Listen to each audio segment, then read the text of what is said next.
Okay. So we're going to go ahead and get started. We are finishing Kings today. So I won't have too much to talk about in the middle of the segments, but I will still pause for questions and basic stuff.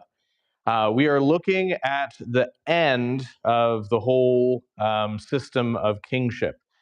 So we started off David, then went to Solomon, split into two. We're going through those kings. We stopped at the end of Elijah's ministry, and then the beginning of Elisha's ministry. And through this whole time, God is still reaching out to both the people of Israel and the people of Judah with his word. He's not giving up on them. He's still calling them back to repentance after everything, and we're still going to see that. So one of the questions that I'd like us still to consider is, as you look at these kings, the good things, the bad things, consider what this means for our lives as Christians. You know, the things that we do, whether good or bad, does that impact us? Does that impact those around us? Does God care? Yes. Um, what does God show us through the prophets? So the main ones that we have seen so far were, well, the main one that we saw was Elijah. And then we're going to see Elisha, and we're going to see a little bit of Isaiah as we go on. But what are the prophets showing God's people? What are they saying? What's their message? What are they doing with their actions? How can we join them in those messages? And then as we're going, remember God's patience throughout all this. You know, all the bad that we're reading. You know, it's tough for us to read through it. Imagine how tough it was for the people to live through it, you know, and God to live through these really hard and bitter times. And yet he still had patience. More to say a little bit later, but that's what I got to get started. Any questions before we begin? All right, let's hop right in and finish the Book of the Kings. A reading from the Book of the Kings, beginning in the second book, the third chapter. In the 18th year of Jehoshaphat, king of Judah, Jehoram, the son of Ahab, became king over Israel in Samaria, and he reigned 12 years. He did what was evil in the sight of the Lord, though not like his father and mother, for he put away the pillars of Baal that his father had made. Nevertheless, he clung to the sin of Jeroboam the son of Nebat, which he made Israel to sin. He did not depart from it. Now Mesha, king of Moab, was a sheep breeder, and he had to deliver to the king of Israel 100,000 lambs and the wool of 100,000 rams. But when Ahab died, the king of Moab rebelled against the king of Israel. So King Jehoram marched out of Samaria at that time and mustered all Israel. And he went and sent word to Jehoshaphat, king of Judah, "The king of Moab has rebelled against me. Will you go with me to battle against Moab?" And he said, "I will go. I am as you are, my people as your people, my horses as your horses." Then he said, "By which way shall we march?" Jehoram answered, "By the way of the wilderness of Edom." So the king of Israel went with the king of Judah and the king of Edom, and when they made a circuit, circuitous march of 7 days, there was no water for the army or for the animals that followed them. Then the king of Israel said, "Alas, the Lord has called these three kings to give them into the hand of Moab." And Jehoshaphat said, "Is there no prophet of the Lord here, through whom we may inquire of the Lord?" Then one of the king of Israel's servants answered, "Elisha, the son of Shaphat, is here, who poured water on the hands of Elijah." And Jehoshaphat said, "The word of the Lord is with him." So the king of Israel and Jehoshaphat and the king of Edom went down to him. And Elisha said to the king of Israel, "What have I to do with you? Go to the prophets of your father and to the prophets of your mother."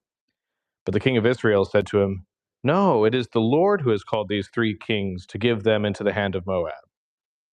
And Elisha said, "As the Lord of hosts lives, before whom I stand, were it not that I have regard for Jehoshaphat, king of Judah, I would neither look at you nor see you.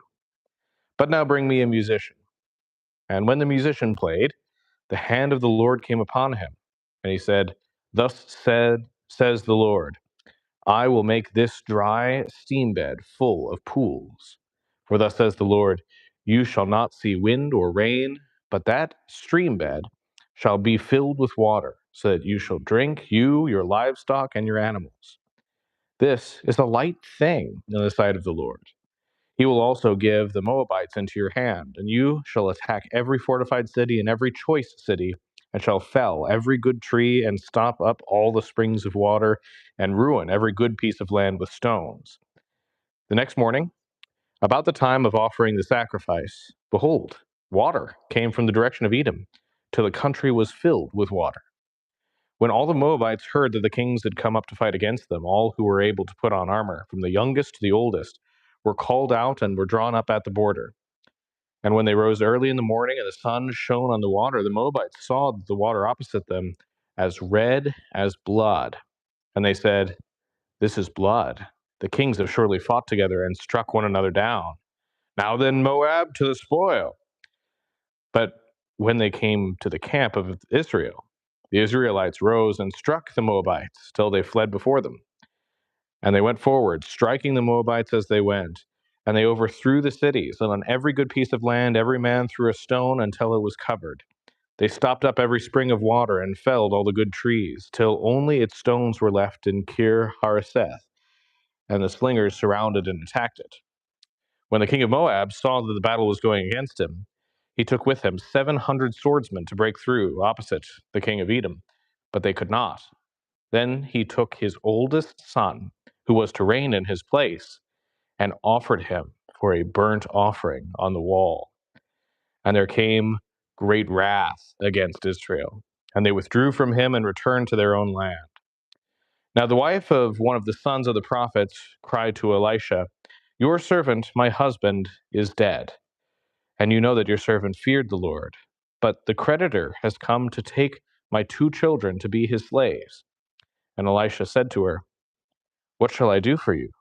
Tell me, what have you in the house?" And she said, "Your servant has nothing in the house except a jar of oil." Then he said, "Go outside, borrow vessels from all your neighbors, empty vessels, and not too few.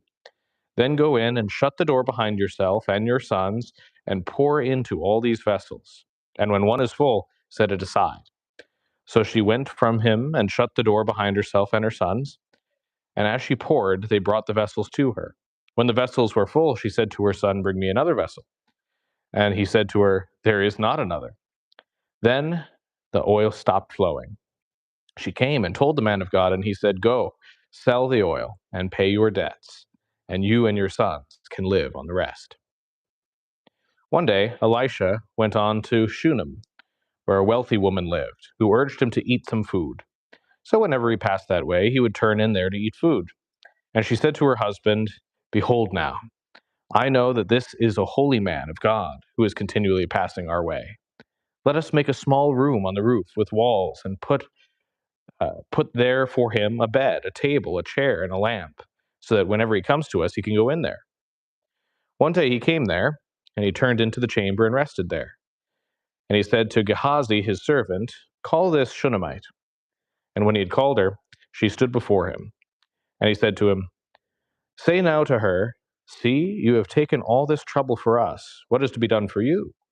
Would you have a word spoken on your behalf to the king or to the commander of the army?" She answered, "I dwell among my own people." And he said, "What then is to be done for her?" Gehazi answered, "Well, she has no son, and her husband is old." He said, "Call her." And when he had called her, he stood in the doorway, and he said, "At this season, about this time next year, you shall embrace a son."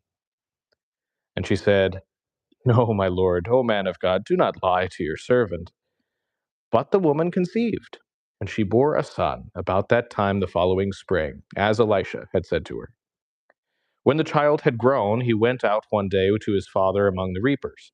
And he said to his father, "Oh, my head, my head." The father said to his servant, "Carry him to his mother." And when he had lifted him up and brought him to his mother, the child sat on her lap till noon, and then he died. And she went up and laid him on the bed of the man of God, and shut the door behind him, and went out. Then she called to her husband and said, "Send me one of the servants and one of the donkeys, that I may quickly go to the man of God and come back again." And he said, Why will you go to him today? It is neither new moon nor Sabbath." She said, "All is well." Then she saddled the donkey, and she said to her servant, "Urge the animal on. Do not slacken the pace for me unless I tell you." So she set out and came to the man of God at Mount Carmel. When the man of God saw her coming, he said to Gehazi his servant, "Look, there is the Shunammite. Run at once to meet her and say to her, 'Is all well with you? Is all well with your husband? Is all well with the child?'" And she answered, "All is well." And when she came to the mountain to the man of God, she caught hold of his feet. And Gehazi came to push her away. But the man of God said, "Leave her alone, for she is in bitter distress, and the Lord has hidden it from me and has not told me." Then she said, "Did I ask my Lord for a son? Did I not say, 'Do not deceive me'?" He said to Gehazi, "Tie up your garment, and take my staff in your hand, and go. If you meet anyone, do not greet him. And if anyone greets you, do not reply, and lay my staff on the face of the child." Then the mother of the child said, "As the Lord lives, and as you yourself live, I will not leave you." So he arose and followed her. Gehazi went on ahead and laid the staff on the face of the child, but there was no sound or sign of life. Therefore he returned to meet him and told him, "The child is not awakened." When Elisha came into the house, he saw the child lying dead on his bed. So he went in and shut the door behind the two of them and prayed to the Lord. Then he went up and lay on the child, putting his mouth on his mouth, his eyes on his eyes, and his hands on his hands. And as he stretched himself upon him, the flesh of the child became warm. Then he got up again and walked once back and forth in the house, and went up and stretched himself upon him. The child sneezed 7 times, and then the child opened his eyes. Then he summoned Gehazi and said, "Call this Shunammite." So he called her. And when she came to him, he said, "Pick up your son." She came and fell at his feet, bowing to the ground. Then she picked up her son and went out. And Elisha came again to Gilgal, where there was a famine in the land. And as the sons of the prophets were sitting before him, he said to his servant, "Set on the large pot and boil stew for the sons of the prophets." One of them went out into the field to gather herbs, and found a wild vine, and gathered from it his lap full of wild gourds, and came and cut them up into the pot of stew, not knowing what they were. And they poured out some for the men to eat. But while they were eating the stew, they cried out, "O man of God, there is death in the pot," and they could not eat it. He said, "Then bring flour." And he threw it into the pot and said, "Pour some out for the men, that they may eat." And there was no harm in the pot. A man came from Baal Shalisha, bringing the man of God bread of the firstfruits, 20 loaves of barley, and fresh ears of grain in his sack. And Elisha said, "Give to the men, that they may eat." But his servant said, "How can I set this before 100 men?" So he repeated, "Give them to the men, that they may eat. For thus says the Lord, they shall eat and have some left." So he set it before them, and they ate and had some left, according to the word of the Lord. Naaman, commander of the army of the king of Syria, was a great man with his master, and in high favor, because by him the Lord had given victory to Syria. He was a mighty man of valor, but he was a leper. Now the Syrians, on one of their raids, had carried off a little girl from the land of Israel, and she worked in the service of Naaman's wife. She said to her mistress, "Would that my lord were with the prophet who is in Samaria. He would cure him of his leprosy." So Naaman went in and told his lord, "Thus and so the girl from the land of Israel spoke the girl from the land of Israel." And the king of Syria said, "Go now, and I will send a letter to the king of Israel." So he went, taking with him 10 talents of silver, 6,000 shekels of gold, and 10 changes of clothing. And he brought the letter to the king of Israel, which read, "When this letter reaches you, know that I have sent to you Naaman, my servant, that you may cure him of his leprosy." And when the king of Israel read the letter, he tore his clothes and said, "Am I God to kill and to make alive, that this man sends word to me to cure a man of his leprosy? Only consider and see how he is seeking a quarrel with me." But when Elisha, the man of God, heard that the king of Israel had torn his clothes, he sent to the king, saying, "Why have you torn your clothes? let him come now to me, that he may know that there is a prophet in Israel. So Naaman came with his horses and chariots and stood at the door of Elisha's house. And Elisha sent a messenger to him, saying, Go and wash in the Jordan 7 times, and your flesh shall be restored, and you shall be clean. But Naaman was angry and went away, saying, Behold, I thought that he would surely come out to me and stand and call upon the name of the Lord his God, and wave his hand over the place and cure the leper. Are not Abana and Pharpar, the rivers of Damascus, better than all the waters of Israel? Could I not wash in them and be clean? So he turned and went away in a rage. But his servants came near and said to him, My father, it is a great word the prophet has spoken to you. Will you not do it? Has he actually said to you, Wash and be clean? So he went down and dipped himself 7 times in the Jordan according to the word of the man of God, and his flesh was restored, like the flesh of a little child, and he was clean. Then he returned to the man of God, he and all his company, and he came and stood before him. And he said, Behold, I know there is no God in all the earth but in Israel.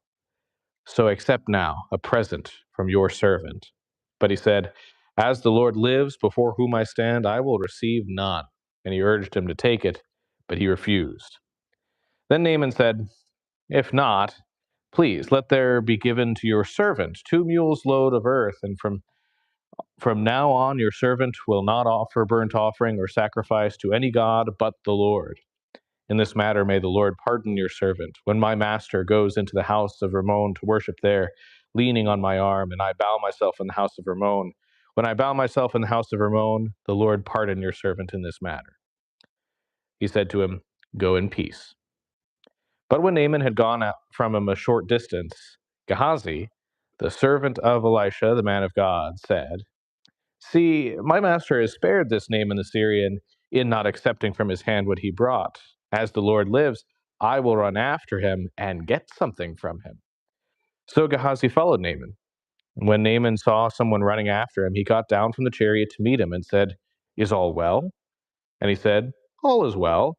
My master has sent me to say, There have just now come to me from the hill country of Ephraim 2 young men of the sons of the prophets. Please give them a talent of silver and 2 changes of clothing. And Naaman said, Be pleased to accept 2 talents. And he urged him and tied up 2 talents of silver in 2 bags with 2 changes of clothing, and laid them on 2 of his servants. And they carried them before Gehazi. And when he came to the hill, he took them from their hand and put them in the house, and he sent the men away, and they departed. He went in and stood before his master, and Elisha said to him, Where have you been, Gehazi? And he said, Your servant went nowhere. But he said to him, Did not my heart go when the man turned from his chariot to meet you? Was it a time to accept money and garments, olive orchards and vineyards, sheep and oxen, male servants and female servants? Therefore the leprosy of Naaman shall cling to you and to your descendants forever. So he went out from his presence a leper, like snow. Now the sons of the prophet said to Elisha, See, the place where we dwell under your charge is too small for us. Let us go to the Jordan, and each of us get there a log, and let us make a place for us to dwell there. And he answered, Go. Then one of them said, Be pleased to go with your servants. And he answered, I will go. So he went with them. And when they came to the Jordan, they cut down trees. But as one was felling a log, his axe head fell into the water, and he cried out, Alas, my master, it was borrowed.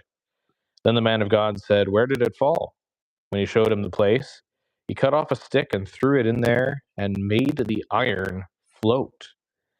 And he said, Take it up. So he reached out his hand and took it.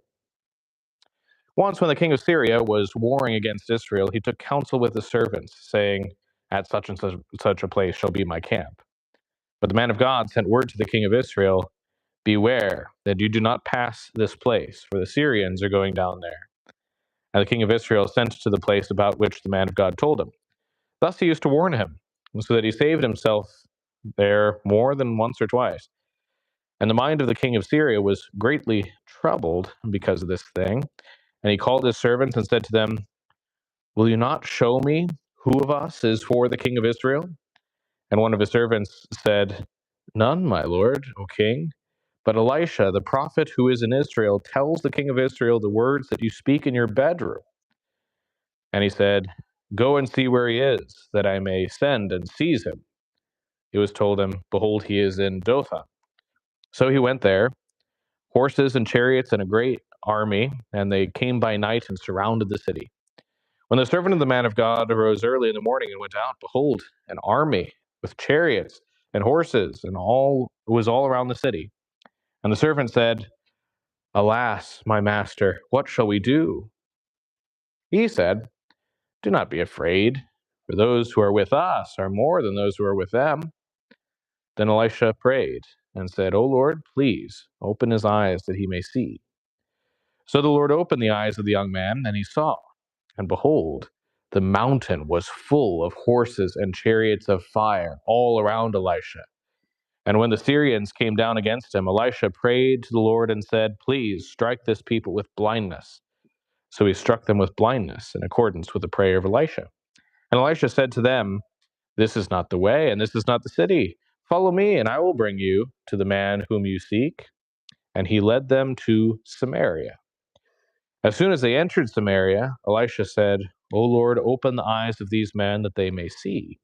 So the Lord opened their eyes, and they saw, and behold, they were in the midst of Samaria. As soon as the king of Israel saw them, he said to Elisha, My father, shall I strike them down? Shall I strike them down? He answered, You shall not strike them down. Will you strike down those whom you have taken captive with your sword and with your bow? Set bread and water before them, that they may eat and drink and go to their master. So he prepared for them a great feast. And when they had eaten and drunk, he sent them away, and they went to their master. And the Syrians did not come again on raids into the land of Israel.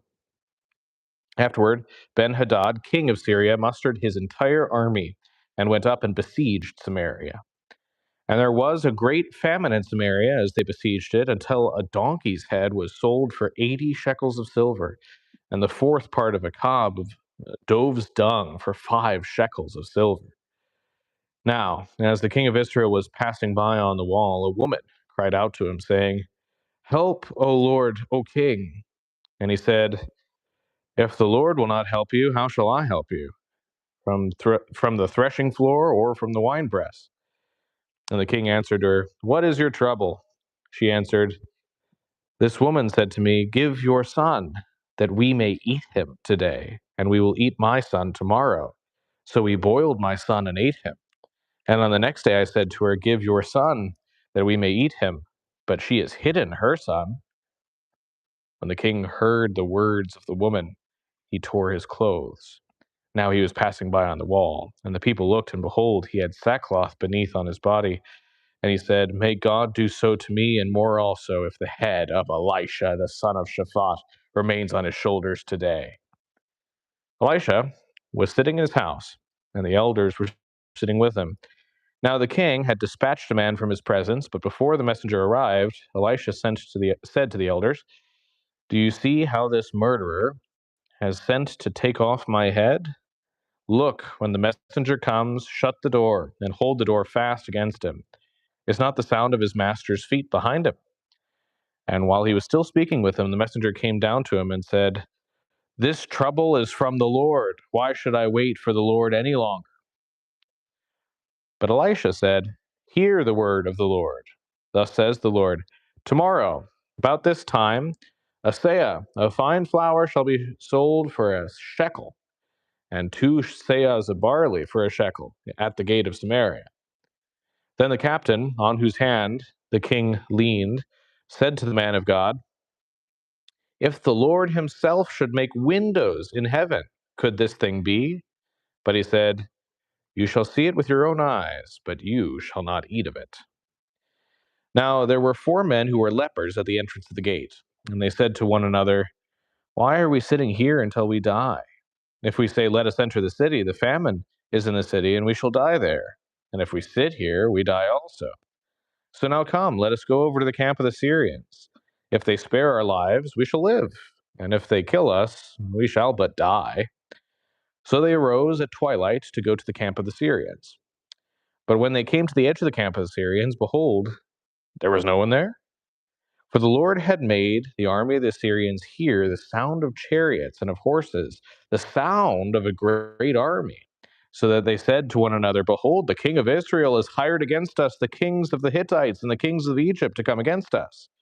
So they fled away in the twilight and abandoned their tents, their horses, and their donkeys, leaving the camp as it was, and fled for their lives. And when these lepers came to the edge of the camp, they went into a tent and ate and drank, and they carried off silver and gold and clothing and went and hid them. Then they came back and entered another tent and carried off things from it and went and hid them. Then they said to one another, we are not doing right. This day is the day of good news. If we are silent and wait until morning light, punishment will overtake us. Now therefore come, let us go and tell the king's household.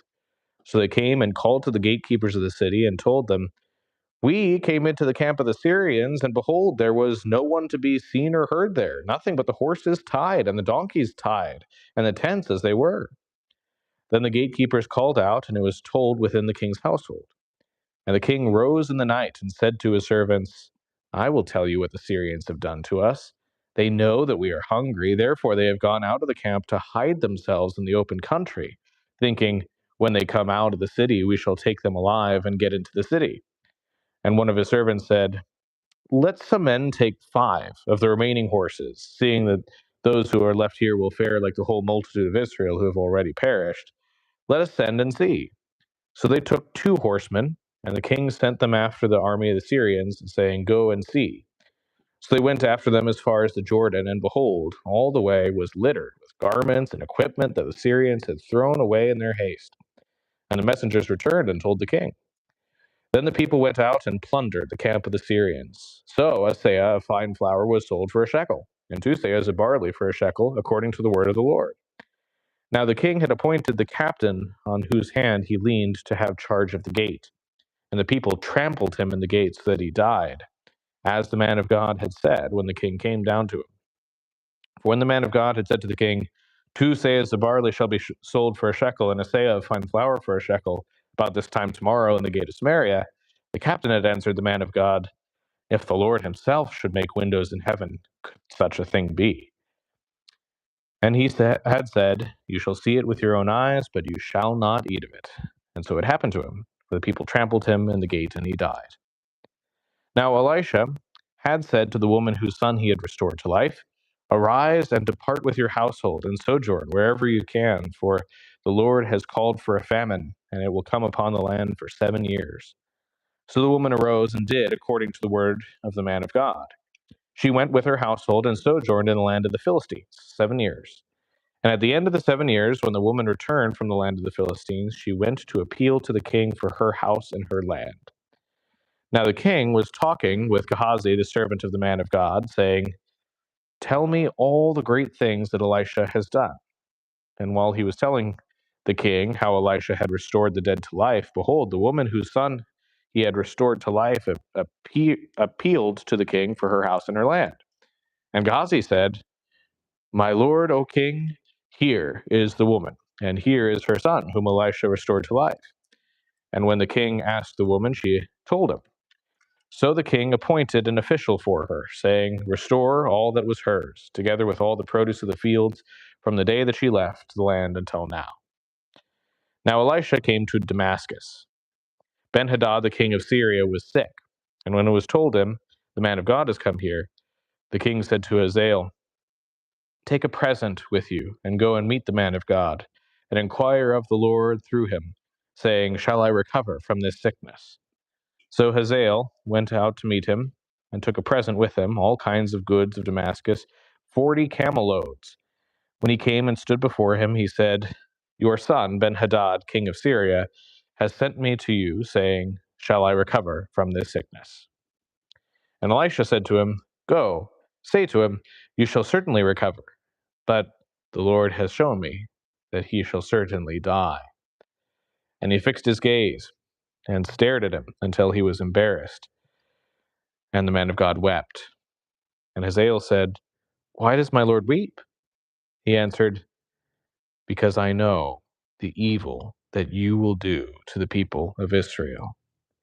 You will set on fire their fortresses, and you will kill their young men with the sword, and dash in pieces their little ones, and rip open their pregnant women. And Hazael said, What is your servant, who is but a dog, that he should do this great thing? Elisha answered, The Lord has shown me that you are to be king over Syria. Then he departed from Elisha and came to his master, who said to him, What did Elisha say to you? And he answered, He told me that you would certainly recover. But the next day he took the bedcloth and dipped it in water and spread it over his face till he died, and Hazael became king in his place. In the 5th year of Joram the son of Ahab, king of Israel, when Jehoshaphat was king of Judah, Jehoram the son of Jehoshaphat, king of Judah, began to reign. He was 32 years old when he became king, and he reigned 8 years in Jerusalem. And he walked in the way of the kings of Israel, as the house of Ahab had done. For the daughter of Ahab was his wife, and he did what was evil in the sight of the Lord. Yet the Lord was not willing to destroy Judah, for the sake of David his servant, since he promised to give a lamp to him and to his sons forever. In his days, Edom revolted from the rule of Judah and set up a king of their own. Then Joram passed over to Zair with all his chariots and rose by night, and he and his chariot commanders struck the Edomites who had surrounded him, but his army fled home. So Edom revolted from the rule of Judah to this day. Then Libnah revolted at the same time. Now the rest of all the acts of Joram and all that he did, are they not written in the book of the Chronicles of the kings of Judah? So Joram slept with his fathers, and was buried with his fathers in the city of David, and Ahaziah, his son, reigned in his place. In the 12th year of Joram, the son of Ahab, king of Israel, Ahaziah, the son of Jehoram, king of Judah, began to reign. Ahaziah was 22 years old when he began to reign, and he reigned 1 year in Jerusalem. His mother's name was Athaliah. She was a granddaughter of Omri, king of Israel. He also walked in the way of the house of Ahab, and did what was evil in the sight of the Lord, as the house of Ahab had done, for he was son-in-law to the house of Ahab. He went with Joram, the son of Ahab, to make war against Hazael, king of Syria, at Ramoth Gilead, and the Syrians wounded Joram.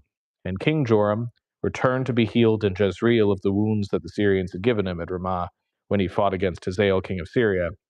And Ahaziah, son of Jehoram, king of Judah, went down to see Joram, the son of Ahab, in Jezreel, because he was sick. This is the word of the Lord. Thanks be to God. All right, we'll pause there for the first time. Any questions so far?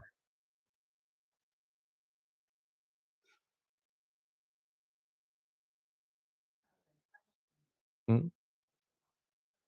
Yeah. Hmm. Yeah. Yeah. Yeah. And that, I think, is included to intentionally show how bad things had gotten in the city at that time.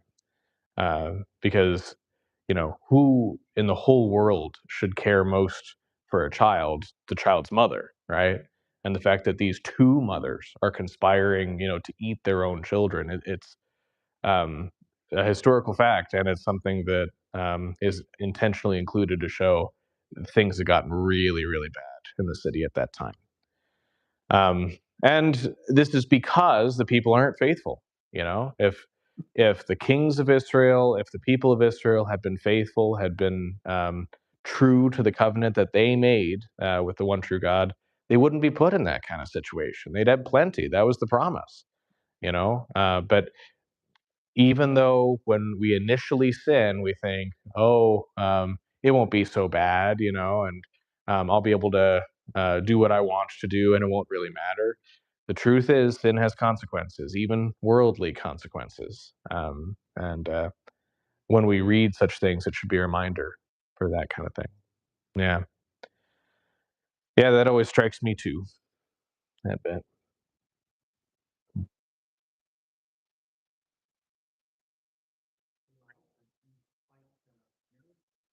Yeah, yeah.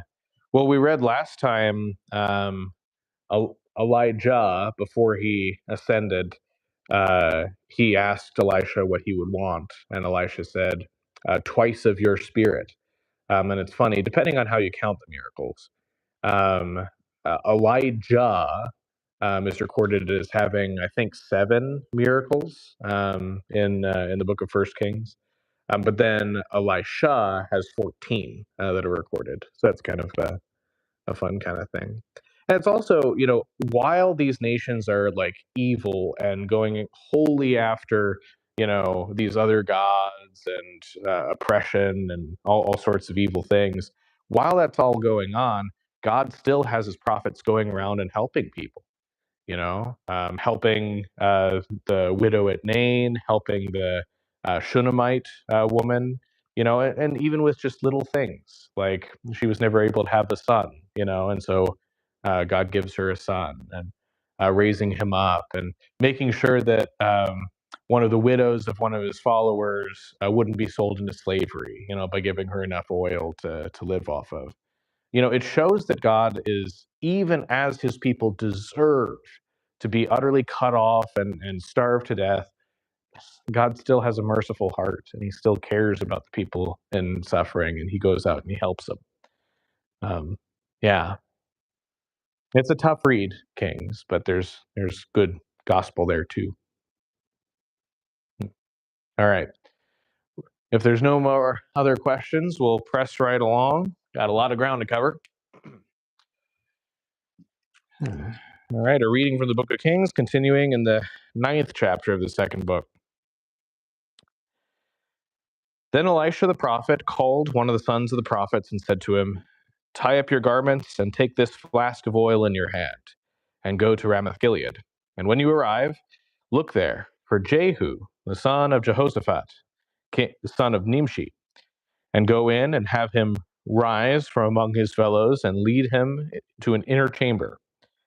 Then take the flask of oil and pour it on his head and say, 'Thus says the Lord, I anoint you over king of Israel.'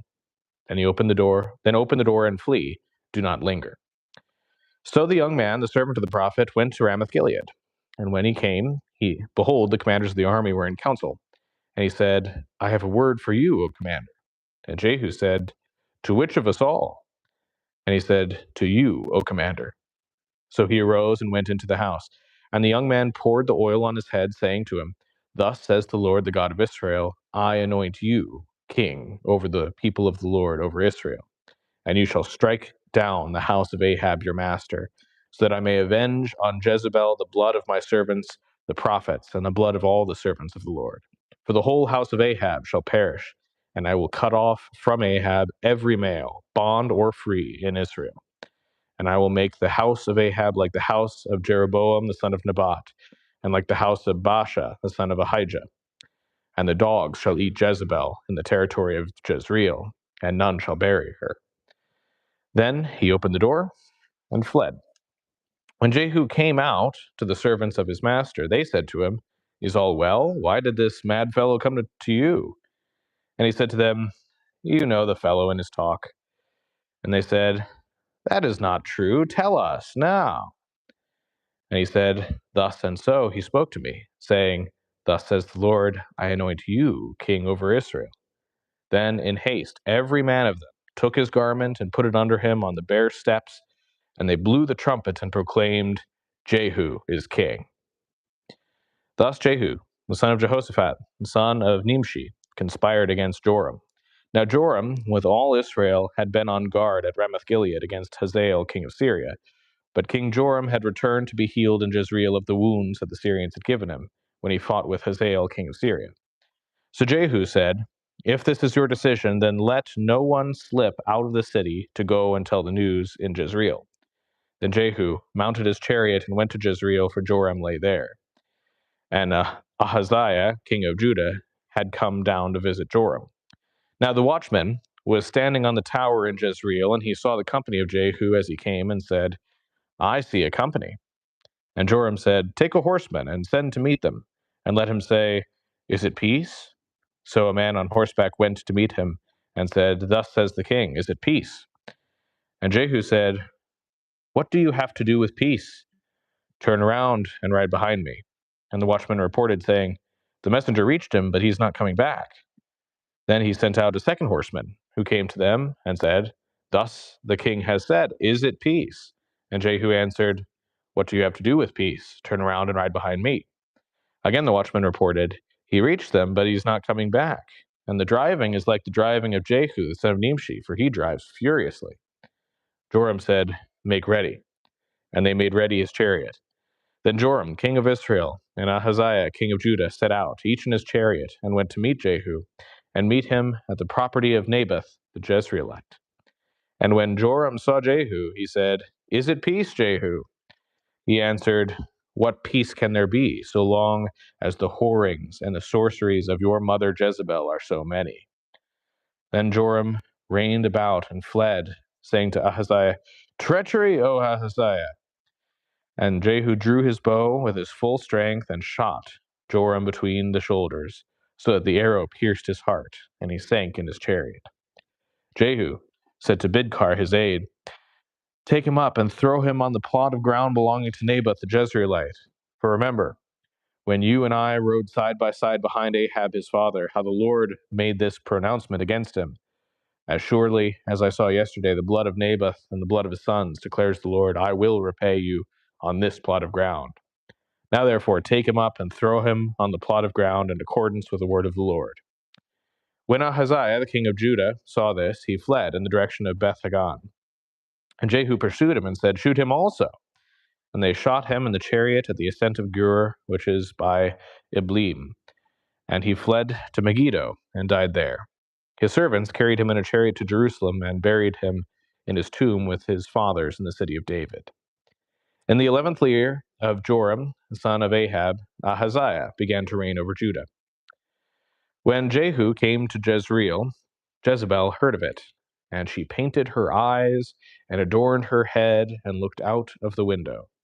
And as Jehu entered the gate, she said, "Is it peace, you Zimri, murderer of your master?" And he lifted up his face to the window and said, "Who is on my side? Who?" 2 or 3 eunuchs looked out at him. He said, "Throw her down." So they threw her down. And some of her blood splattered on the wall and on the horses, and they trampled on her. Then he went in and ate and drank. And he said, "See now to this cursed woman and bury her, for she is a king's daughter." But when they went to bury her, they found no more of her than the skull and the feet and the palms of her hands. And when they came back and told him, he said, "This is the word of the Lord, which he spoke by his servant Elijah the Tishbite. In the territory of Jezreel, the dogs shall eat the flesh of Jezebel, and the corpse of Jezebel shall be as dung on the face of the field in the territory of Jezreel, so that no one can say, 'This is Jezebel.'" Now Ahab had 70 sons in Samaria. So Jehu wrote letters and sent them to Samaria to the rulers of the city, to the elders, and to the guardians of the sons of Ahab, saying, "Now then, as soon as this letter comes to you, seeing your master's sons are with you, and there are with you chariots and horses, fortified cities also, and weapons, select the best and fittest of your master's sons, and set him on his father's throne, and fight for your master's house." But they were exceedingly afraid, and said, "Behold, the 2 kings could not stand before him. How then can we stand?" So he who was over the palace and he who was over the city, together with the elders and the guardians, sent to Jehu, saying, "We are your servants, and we will do all that you tell us. We will not make anyone king. Do whatever is good in your eyes." Then he wrote to them a second letter, saying, "If you are on my side, and if you are ready to obey me, take the heads of your master's sons, and come to me at Jezreel tomorrow at this time." Now the king's sons, 70 persons, were with the great men of the city who were bringing them up. And as soon as the letter came to them, they took the king's sons and slaughtered them, 70 persons, and put their heads in baskets and sent them to him at Jezreel. When the messengers came and told him, "They have brought the heads of the king's sons," he said, "Lay them in 2 heaps at the entrance of the gate until the morning." Then in the morning, when he went out, he stood and said to all the people, "You are innocent. It was I who conspired against my master and killed him, but who struck down all these? Know then that there shall fall to the earth nothing of the word of the Lord which the word spoke concerning the house of Ahab, for the Lord has done what he said by his servant Elijah." So Jehu struck down all who remained of the house of Ahab in Jezreel, all his great men and his close friends and his priests, until he left him none remaining. Then he set out and went to Samaria. On the way, when he was at Beth-eked of the shepherds, Jehu met the relatives of Ahaziah, king of Judah. And he said, "Who are you?" And they answered, "We are relatives of Ahaziah, and we came down to visit the royal princes and the sons of the queen mother." He said, "Take them alive." And they took them alive and slaughtered them at the pit of Beth-eked, 42 persons, and he spared none of them. And when he departed from there, he met Jehonadab, the son of Rechab, coming to meet him. And he greeted him and said to him, "Is your heart true to my heart as mine is to yours?" And Jehonadab answered, "It is." Jehu said, "If it is, give me your hand." So he gave him his hand. And Jehu took him up with him into the chariot. And he said, "Come with me and see my zeal for the Lord." So he had him ride in his chariot. And when he came to Samaria, he struck down all who remained to Ahab in Samaria, till he had wiped them out, according to the word of the Lord that he spoke to Elijah. Then Jehu assembled all of the people and said to them, "Ahab served Baal a little, but Jehu will serve him much. Now therefore call to me all the prophets of Baal, all his worshippers, and all his priests. Let none be missing, for I have a great sacrifice to offer to Baal. Whoever is missing shall not live." But Jehu did it with cunning, in order to destroy the worshippers of Baal. And Jehu ordered, "Sanctify a solemn assembly for Baal." So they proclaimed it. And Jehu sent throughout all Israel, and all the worshippers of Baal came, so that there was not a man left who did not come. And they entered the house of Baal, and the house of Baal was filled from one end to the other. He said to him who was in charge of the wardrobe, "Bring out the vestments for all the worshippers of Baal." So he brought out the vestments for them. Then Jehu went into the house of Baal with Jehonadab, the son of Rechab, and he said to the worshippers of Baal, "Search and see that there is no servant of the Lord here among you, but only the worshippers of Baal." Then they went in to offer sacrifices and burnt offerings. Now Jehu had stationed 80 men outside and said, "The man who allows any of those whom I give into your hands to escape shall forfeit his life." So as soon as he made an end of the offering of the burnt offering, Jehu said to the guard and to the officers, "Go in and strike them down. Let not a man escape." So when they put them to the sword, the guard and the officers cast them out and went into the inner room of the house of Baal, and they brought out the pillar that was in the house of Baal and burnt it. And they demolished the pillar of Baal, and they demolished the house of Baal and made it a latrine to this day. Thus Jehu wiped out Baal from Israel. But Jehu did not turn aside from the sins of Jeroboam the son of Nebat, which he made Israel to sin, that is, the golden calves that were in Bethel and in Dan. And the Lord said to Jehu, "Because you have done well in carrying out what is right in my eyes, and have done to the house of Ahab according to all that was in my heart, your sons of the fourth generation shall sit on the throne of Israel." But Jehu was not careful to walk in the law of the Lord, the God of Israel, with all his heart. He did not turn from the sins of Jeroboam, which he made Israel to sin. In those days, the Lord began to cut off parts of Israel. Hazael defeated them throughout the territory of Israel, from the Jordan eastward, all the land of Gilead, the Gadites and the Reubenites and the Manassites, from Aroer, which is by the valley of the Arnon, that is Gilead and Bashan. Now the rest of the acts of Jehu, and all that he did, and all his might, are they not written in the book of the Chronicles of the kings of Israel? So Jehu slept with his fathers, and they buried him in Samaria. And Jehoahaz, his son, reigned in his place. The time that Jehu reigned over Israel and Samaria was 28 years. Now, when Athaliah, the mother of Ahaziah, saw that her son was dead, she arose and destroyed all the royal family. But Jehosheba, the daughter of King Joram, sister of Ahaziah, took Joash, the son of Ahaziah, and stole him away from among the king's sons who were being put to death, and she put him and his nurse in a bedroom. Thus they hid him from Athaliah, so that he was not put to death.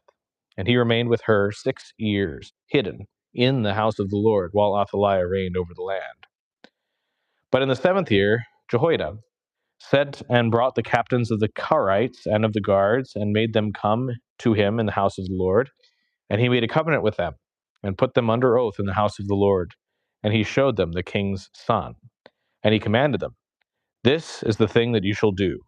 1/3 of you, those who come off duty on the Sabbath and guard the king's house, another third being at the gate, Sur, and a third at the gate behind the guards, shall guard the palace. And the 2 divisions of you, which come on duty in force on the Sabbath, and guard the house of the Lord on behalf of the king, shall surround the king, each with his weapon in his hand. And whoever approaches the ranks is to be put to death. Be with the king when he goes out and when he comes in." The captains did according to all that Jehoiada the priest commanded, for they each brought his men who were to go off duty on the Sabbath, and those uh, who were to come on duty on the Sabbath, and came to Jehoiada the priest. And the priest gave to the captains the spears and shields that had been King David's, which were in the house of the Lord. And the guards stood, every man with his weapon in his hand, from the south side of the house to the north side of the house, around the altar and the house on behalf of the king. And he brought out the king's son, and put the crown on him, and gave him the testimony. And they proclaimed him king, and anointed him. And they clapped their hands, and said, "Long live the king."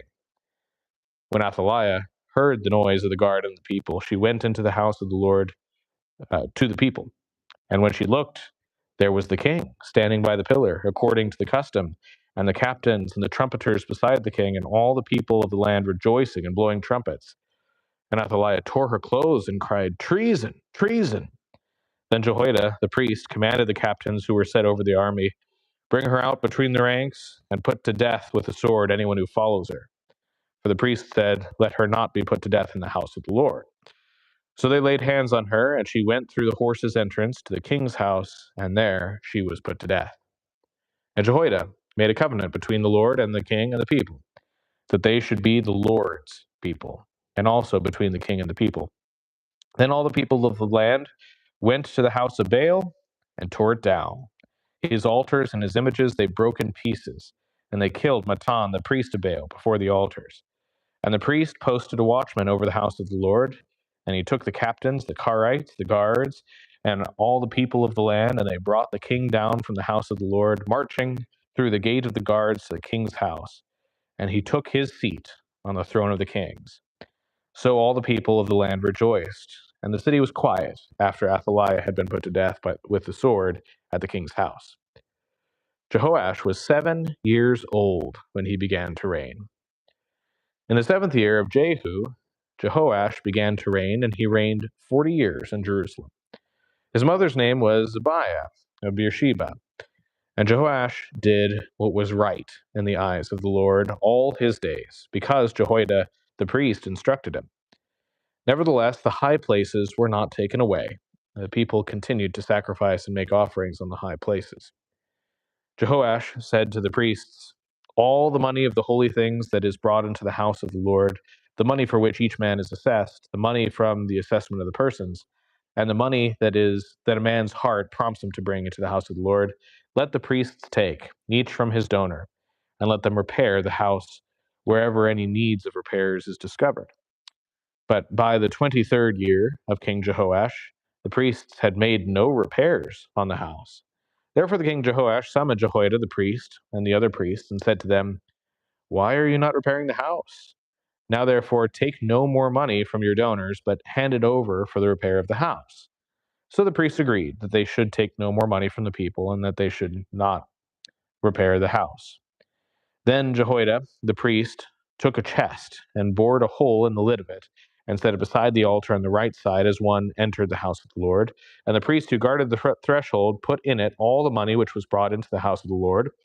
And whenever they saw that there was much money in the chest, a king's secretary and the high priest came up, and they bagged and counted the money that was found in the house of the Lord.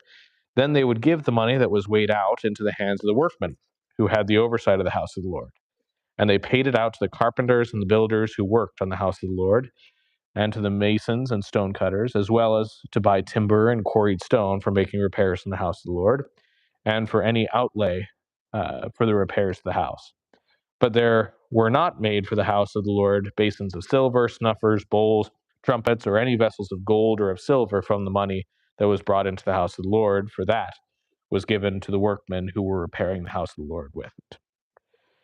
And they did not ask an accounting from the men into whose hand they delivered the money to pay out the workmen, for they dealt honestly. The money from the guilt offerings and the money from the sin offerings was not brought into the house of the Lord, it belonged to the priests. At that time, Hazael, king of Syria, went up and fought against Gath and took it. But when Hazael set his face to go up against Jerusalem, Jehoash, king of Judah, took all the sacred gifts that Jehoshaphat and Jehoram and Ahaziah his fathers, the kings of Judah, had dedicated, and his own sacred gifts, and all the gold that was found in the treasuries of the house of the Lord and of the king's house, and sent these to Hazael, king of Syria. Then Hazael went away from Jerusalem. Now the rest of the acts of Joash and all that he did, are they not written in the book of the Chronicles of the kings of Judah? His servants arose and made a conspiracy and struck down Joash in the house of Millo and on the way that goes down to Silla. It was Jozachar, the son of Shemith, and Jehozabad, the son of Shomer, his servants, who struck him down so that he died. And they buried him with his fathers in the city of David, and Amaziah, his son, reigned in his place. In the 23rd year of Joash, the son of Ahaziah, king of Judah, Jehoahaz, the son of Jehu, began to reign over Israel and Samaria, and he reigned 17 years. He did what was evil in the sight of the Lord, and followed the sins of Jeroboam the son of Nebat, which he made Israel to sin. He did not depart from them. And the anger of the Lord was kindled against Israel. And he gave them continually into the hands of Hazael king of Syria, and into the hand of Ben-Hadad the son of Hazael. Then Jehoahaz sought the favor of the Lord, and the Lord listened to him, for he saw the oppression of Israel, how the king of Syria oppressed them. Therefore the Lord gave Israel a savior, so that they escaped from the hand of the Syrians, and the people of Israel lived in their homes as formerly. Nevertheless, they did not depart from the sins of the house of Jeroboam, which he made Israel to sin, but walked in them. And the Asherah also remained in Samaria. For there was not left to Jehoahaz an army of more than 50 horsemen and 10 chariots, and 10,000 footmen. For the king of Syria had destroyed them, and made them like the dust at threshing. Now the rest of the acts of Jehoahaz, and all that he did, and his might, are they not written in the book of the Chronicles of the kings of Israel? So Jehoahaz slept with his fathers, and they buried him in Samaria, and Joash, his son, reigned in his place. In the 37th year of Joash, king of Judah, Jehoash, the son of Jehoahaz, began to reign over Israel in Samaria, and he reigned 16 years. He also did what was evil in the sight of the Lord. He did not depart from all the sins of Jeroboam, the son of Nebat, which he made Israel to sin, but he walked in them. Now the rest of the acts of Joash and all that he did, and the might with which he fought against Amaziah, king of Judah, are they not written in the book of the Chronicles of the kings of Israel? So Joash slept with his fathers, and Jeroboam sat on his throne. And Joash was buried in Samaria with the kings of Israel. Now, when Elisha had fallen sick with the illness of which he was to die, Joash, king of Israel, went down to him and wept before him, crying, my father, the chariots of Israel and its horsemen. And Elisha said to him, take a bow and arrows. So he took a bow and arrows. Then he said to the king of Israel, draw the bow. And he drew it. And Elisha laid his hands in the king's hands, and he said, open the window eastward. And he opened it. Then Elisha said, shoot. And he shot. And he said, the Lord's arrow of victory, the arrow of victory over Syria. For you shall fight the Syrians in Aphek until you have made an end of them. And he said, take the arrows. And he took them. And he said to the king of Israel, strike the ground with them. And he struck 3 times and stopped. Then the man of God was angry with him and said, you should have struck 5 or 6 times. Then you would have struck down Syria until you made an end of it. But now you will strike down Syria only 3 times. So Elisha died, and they buried him. Now bands of Moabites used to invade the land in the spring of the year. And as a man was being buried, behold, a marauding band was seen, and the man was thrown into the grave of Elisha. And as soon as the man touched the bones of Elisha, he revived and stood on his feet. Now Hazael, king of Syria, oppressed Israel all the days of Jehoahaz. But the Lord was gracious to them and had compassion on them. And he turned toward them because of his covenant with Abraham, Isaac, and Jacob, and would not destroy them, for he had nor has he cast them from his presence until now. When Hazael, king of Syria, died, Ben-Hadad his son became king in his place. Then Jehoash, the son of Jehoahaz, took again from Ben-Hadad, the son of Hazael, the cities that he had taken from Jehoahaz his father in war. 3 times Joash defeated him and recovered the cities of Israel. In the second year of Joash, the son of Joahaz, the king of Israel, Amaziah, the son of Joash, the king of Judah, began to reign. He was 25 years old when he began to reign, and he reigned 29 years in Jerusalem. His mother's name was Jehoadin of Jerusalem, and he did what was right in the eyes of the Lord, yet not like David his father. He did in all things as Joash his father had done, but the high places were not removed. The people still sacrificed and made offerings on the high places. And as soon as the royal power was firmly in his hand, he struck down his servants who had struck down the king his father. But he did not put to death the children of the murderers, according to what was written in the book of the law of Moses, where the Lord commanded, "Fathers shall not be put to death because of their children, nor shall children be put to death because of their fathers, but each one shall die for his own sin." He struck down 10,000 Edomites in the valley of Salt, and took Selah by storm, and called it Joktheel, which is its name to this day. Then Amaziah sent messengers to Jehoash, the son of Jehoahaz, the son of Jehu, king of Israel, saying, "Come, let us look one another in the face." And Jehoash, king of Israel, sent word to Amaziah, king of Judah, "A thistle on Lebanon is sent to a cedar on Lebanon, saying, 'Give your daughter to my son for a wife.' And a wild beast of Lebanon passed by and trampled down the thistle. You have indeed struck down Edom, and your heart has lifted you up. Be content with your glory. Stay at home, for why should you provoke trouble, so that you will fall, you and Judah with you?" But Amaziah would not listen. So Jehoash, king of Israel, went up, and he and Amaziah, king of Judah, faced one another in battle at Bethshemesh, which belongs to Judah. And Judah was defeated by Israel, and every man fled to his home. And Jehoash, king of Israel, captured Amaziah, king of Judah, and the son of Jehoash, son of Ahaziah, at Bethshemesh, and came to Jerusalem and broke down the wall of Jerusalem for 400 cubits, from the Ephraim gate to the corner gate. And he seized all the gold and silver and all the vessels that were found in the house of the Lord and in the treasuries of the king's house, also hostages, and he returned to Samaria. Now the rest of the acts of Jehoash, and all that he did, and all that his might, and how he fought with Amaziah, king of Judah, are they not written in the book of the Chronicles of the kings of Israel? And Jehoash slept with his fathers, and was buried in Samaria with the kings of Israel. And Jeroboam his son reigned in his place. Amaziah, the son of Joash, king of Judah, lived 15 years after the death of Jehoash, son of Jehoahaz, king of Israel.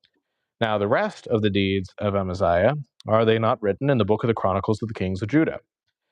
And they made a conspiracy against him in Jerusalem, and he fled to Lachish. But they sent after him to Lachish and put him to death there. And they brought him on horses, and he was buried in Jerusalem with his fathers in the city of David. And all the people of Judah took Azariah, who was 16 years old, and made him king instead of his father Amaziah. He built Elath and restored it to Judah, after the king slept with his fathers. In the 15th year of Amaziah, son of Joash, king of Judah, Jeroboam, the son of Joash, king of Israel, began to reign in Samaria. And he reigned 41 years. And he did what was evil in the sight of the Lord. He did not depart from all the sins of Jeroboam, the son of Nebat, which he made Israel to sin. He restored the border of Israel from Lebo Hamath as far as the sea of the Arabah, according to the word of the Lord, the God of Israel, which he spoke by his servant Jonah, the son of Amittai, the prophet, who was from Gath Hepher. For the Lord saw that the affliction of Israel was very bitter, for there was none left, bond or free, and there was none to help Israel. But the Lord had not said that he would blot out the name of Israel from under heaven, so he saved them by the hand of Jeroboam the son of Joash. Now the rest of the acts of Jeroboam and all that he did, and his might, how he fought and how he restored Damascus and Hamath to Judah and Israel, are they not written in the book of the Chronicles of the kings of Israel? And Jeroboam slept with his fathers, the kings of Israel, and Zechariah his son reigned in his place. In the 27th year of Jeroboam the king of Israel, Azariah the son of Amaziah, king of Judah, began to reign. He was 16 years old when he began to reign, and he reigned 52 years in Jerusalem. His mother's name was Jecholiah of Jerusalem, and he did what was right in the eyes of the Lord, according to all that his father Amaziah had done. Nevertheless, the high places were not taken away. People still sacrificed and made offerings on the high places. And the Lord touched the king, so that he was a leper to the day of his death, and he lived in a separate house. And Jotham, the king's son, was over the household, governing the people of the land. Now the rest of the acts of Azariah and all that he did, are they not written in the book of the Chronicles of the kings of Judah? And Azariah slept with his fathers, and they buried him with his fathers in the city of David, and Jotham his son reigned in his place. In the 38th year of Azariah, king of Judah, Zechariah, the son of Jeroboam, reigned over Israel and Samaria 6 months. And he did what was evil in the sight of the Lord, as his fathers had done. He did not depart from the sins of Jeroboam, the son of Nebat, which he made Israel to sin. Shallum, the son of Jabesh, conspired against him and struck him down at Ibleam, and put him to death and reigned in his place. Now the rest of the deeds of Zechariah, behold, they are written in the book of the Chronicles of the kings of Israel. This was the promise of the Lord that he gave to Jehu. Your sons shall sit on the throne of Israel to the 4th generation. And so it came to pass. Shallum, the son of Jabesh, began to reign in the 39th year of Uzziah, king of Judah, and he reigned 1 month in Samaria. Then Menahem, the son of Gadi, came up from Tirzah and came to Samaria, and he struck down Shallum, the son of Jabesh, in Samaria, and put him to death and reigned in his place. Now the rest of the deeds of Shallum, and the conspiracy that he made, behold, they are written in the book of the Chronicles of the kings of Israel. At that time, Menahem sacked Tiphash and all who were in it, and the territory from Tirzah on, because they did not open it to him. Therefore he sacked it, and he ripped open all the women who were pregnant. In the 39th year of Azariah, king of Judah, Menahem, the son of Gadi, began to reign over Israel, and he reigned 10 years in Samaria. And he did what was evil in the sight of the Lord. He did not depart all his days from the sins of Jeroboam, the son of Nebat, which he made Israel to sin.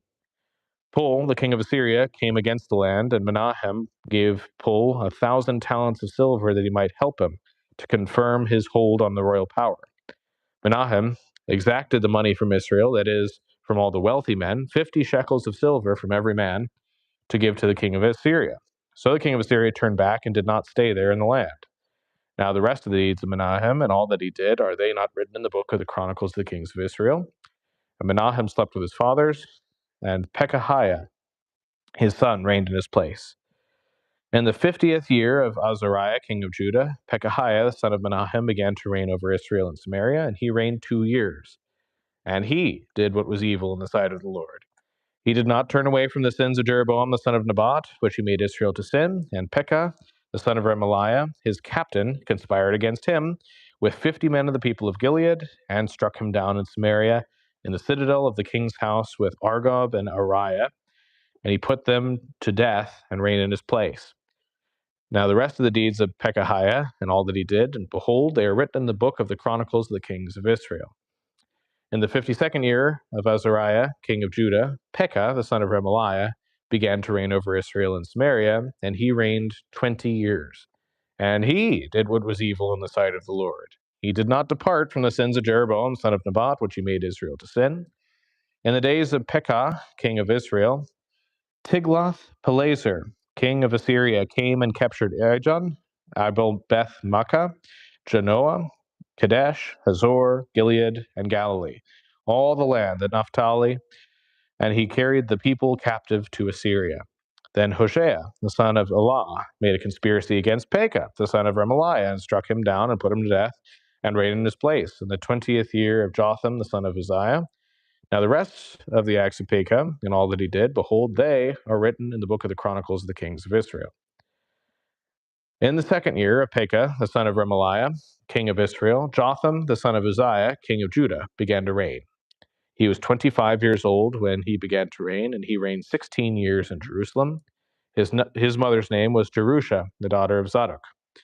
And he did what was right in the eyes of the Lord, according to all that his father Uzziah had done. Nevertheless, the high places were not removed, The people still sacrificed and made offerings on the high places. He built the upper gate of the house of the Lord. Now, the rest of the acts of Jotham and all that he did, are they not written in the book of the Chronicles of the kings of Judah? In those days, the Lord began to send Rezin, the king of Syria, and Pekah, the son of Remaliah, against Judah. Jotham slept with his fathers and was buried with his fathers in the city of David, his father, and Ahaz, his son, reigned in his place. In the 17th year of Pekah, the son of Remaliah, Ahaz, the son of Jotham, king of Judah, began to reign. Ahaz was 20 years old when he began to reign, and he reigned 16 years in Jerusalem. And he did not do what was right in the eyes of the Lord his God, as his father David had done, but he walked in the way of the kings of Israel. He even burned his son as an offering, according to the despicable practices of the nations whom the Lord drove out before the people of Israel. And he sacrificed and made offerings in the high places and on the hills and under every green tree. Then Rezin, king of Syria, and Pekah, the son of Remaliah, king of Israel, came up to wage war on Jerusalem. And they besieged Ahaz, but could not conquer him. At that time, Rezin, king of Syria, recovered Elath for Syria and drove the men of Judah from Elath. And the Edomites came to Elath, where they dwell to this day. So Ahaz sent messengers to Tiglath-Pileser, king of Assyria, saying, I am your servant and your son. Come up and rescue me from the hand of the king of Syria and the hand of the king of Israel who are attacking me. Ahaz also took the silver and gold that was found in the house of the Lord and in the treasuries of the king's house and sent a present to the king of Assyria. And the king of Assyria listened to him. The king of Assyria marched up against Damascus and took it, carrying its people captive to Kir, and he killed Rezin. And when King Ahaz went to Damascus to meet Tiglath-Pileser, king of Assyria, he saw the altar that was at Damascus. And King Ahaz sent to Uriah the priest a model of the altar and its pattern, exact in all its details. And Uriah the priest built the altar in accordance with all that King Ahaz had sent from Damascus. So Uriah the priest made it before King Ahaz arrived from Damascus. And when the king came from Damascus, the king viewed the altar. Then the king drew near to the altar and went up on it, and burnt his burnt offering and his grain offering, and poured out his drink offering, and threw the blood of his peace offerings on the altar.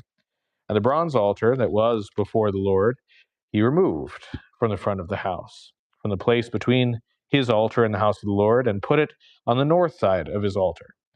And King Ahaz commanded Uriah the priest, saying, on the great altar burn the morning offering and the evening grain offering and the king's burnt offering and his grain offering, with the burnt offering of all the people of the land and their grain offering and their drink offering, and throw on it all the blood of the burnt offering and all the blood of the sacrifice. But the bronze altar shall be for me to inquire by.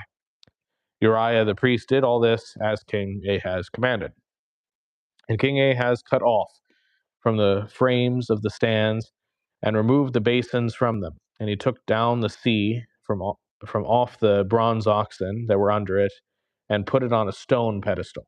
And he covered the way for the Sabbath that had been built inside the house, and the outer entrance for the king he caused to go around the house of the Lord because of the king of Syria. Now the rest of the acts of Ahaz that he did, are they not written in the book of the Chronicles of the kings of Judah? And Ahaz slept with his fathers and was buried with his fathers in the city of David, and Hezekiah his son reigned in his place. In the 12th year of Ahaz, the king of Judah, Hoshea the son of Elah began to reign in Samaria over Israel, and he reigned 9 years. And he did what was evil in the sight of the Lord, yet not as the kings of Israel who were before him. Against him came up Shalmaneser, king of Assyria, and Hoshea became his vassal and paid him tribute. But the king of Assyria found treachery in Hoshea, for he had sent messengers to So, king of Egypt, and offered no tribute to the king of Assyria, as he had done year by year. Therefore the king of Assyria shut him up and bound him in prison. Then the king of Assyria invaded all the land and came to Samaria, and for 3 years he besieged it. In the 9th year of Hoshea, the king of Assyria captured Samaria, and he carried the Israelites away to Assyria and placed them in Halah, and on the Habor, the river of Gozan, and the cities of the Medes. And this occurred because the people of Israel had sinned against the Lord their God, who had brought them up out of the land of Egypt from under the hand of Pharaoh king of Egypt, and had feared other gods, and walked in the customs of the nations whom the Lord drove out before the people of Israel, and in the customs that the kings of Israel had practiced. And the people of Israel did secretly against the Lord their God things that were not right. They built for themselves high places in all their towns, from watchtower to fortified city. They set up for themselves pillars and asherim on every high hill and under every green tree. And there they made offerings on all the high places, as the nations did, whom the Lord carried away before them. And they did wicked things, provoking the Lord to anger. And they served idols, of which the Lord had said of them, "You shall not do this." Yet the Lord warned Israel and Judah by every prophet and every seer, saying, "Turn from your evil ways and keep my commandments and my statutes, in accordance with all the law that I commanded your fathers and that I sent you by my servants the prophets." But they would not listen, but were stubborn, as their fathers had been, who did not believe in the Lord their God. They despised his statutes and his covenant that he made with their fathers and the warnings that he gave them. They went after false idols and became false. And they followed the nations that were around them, concerning whom the Lord had commanded them that they should not do like them. And they abandoned all the commandments of the Lord their God and made for themselves metal images of two calves. And they made an Asherah and worshipped all the host of heaven and served Baal. And they burned their sons and their daughters as offerings, and used divination and omens, and sold themselves to do evil in the sight of the Lord, provoking him to anger. Therefore the Lord was very angry with Israel, and removed them out of his sight. None was left but the tribe of Judah only. Judah also did not keep the commandments of the Lord their God, but walked in the customs that Israel had introduced. And the Lord rejected all the descendants of Israel and afflicted them, and gave them into the hand of plunderers, until he had cast them out of his sight. When he had torn Israel from the house of David, they made Jeroboam the son of Nebat king, and Jeroboam drove Israel from following the Lord, and made them commit great sin. The people of Israel walked in all the sins that Jeroboam did. They did not depart from them until the Lord removed Israel out of his sight, as he had spoken by all his servants the prophets. So Israel was exiled from their own land to Assyria until this day. And the king of Assyria brought people from Babylon, Cutha, Ava, Hamath, and Shepharvaim, and placed them in the cities of Samaria instead of the people of Israel. And they took possession of Samaria and lived in its cities. And at the beginning of their dwelling there, they did not fear the Lord. Therefore the Lord sent lions among them, which killed some of them. So the king of Assyria was told, "The nations that you carried away and placed in the cities of Samaria do not know the law of the God of the land. Therefore he has sent lions among them, and behold, they are killing them, because they do not know the law of the God of the land." Then the king of Assyria commanded, "Send there one of the priests whom you carried away from there, and let him go and dwell there, and teach them the law of the God of the land." So one of the priests whom they had carried away from Samaria came and lived in Bethel, and taught them how they should fear the Lord. But every nation still made gods of its own, and put them in the shrines and the high places that the Samaritans had made. Every nation of the cities in which they lived. The men of Babylon made Sukkoth Benoth. The men of Cuth made Nergal. The men of Hamath made Ashimah. And the Avites made Nephaz and Tartak. And the Shepharvites burned their children in the fire to Adrimelech and Anamelech, the gods of the Shepharvaim. They also feared the Lord, and appointed from among themselves all sorts of people as priests of the high places, who sacrificed for them in the shrines of the high places. So they feared the Lord, but also served their own gods, after the manner of the nations from among whom they had been carried away. To this day, they do according to their former manner. They do not fear the Lord, and they do not follow the statutes or the rules of the law or the commandments that the Lord commanded the children of Jacob, whom he named Israel. The Lord made a covenant with them and commanded them, "You shall not fear other gods or bow down yourselves to them or serve them or sacrifice to them, but you shall fear the Lord, who brought you out of the land of Egypt with great power and with an outstretched arm. You shall bow yourselves to him, and to him you shall sacrifice. And the statutes and the rules and the law and the commandments that he wrote to you, you shall always be careful to do. You shall not fear other gods, and you shall not forget the covenant that I made with you." You shall not fear other gods, but you shall fear the Lord your God, and he will deliver you out of the hand of all your enemies. However, they would not listen, but they did according to their former manner. So these nations feared the Lord, but also served their carved images. Their children did likewise, and their children's children's, as their fathers did, so they do to this day. This is the word of the Lord. Thanks be to God. Okay, thoughts or questions at this point? Hmm. Can you begin to see why in Jesus' time people thought so lowly of the Samaritans? Because uh, every time we read of the Northern Kingdom, it's another like, oh my gosh, when are they going to stop killing each other? When are they going to stop worshiping all these other gods? When are they going to go back to the one true God? And they never do, you know? Um, well, the northern tribe, Israel, um, they are now exiled to Assyria. That's what happens to them. And they begin to mix with the other peoples. So the people that are sent off into Assyria, they mix with the people that are there. And then the people who are left in the land mix with the new people that the Assyrians bring in, and they become mixed people. And this kind of dualistic worship where you have, you know, yeah, they'll worship the one true God, but along with all of these other fake gods, and they'll do sorts of all sorts of abominable things. Um, just like we look at that and we say they're idiots, you know, they should just worship the one true God. They should stop all this nonsense. That's how the Jewish people looked at him too.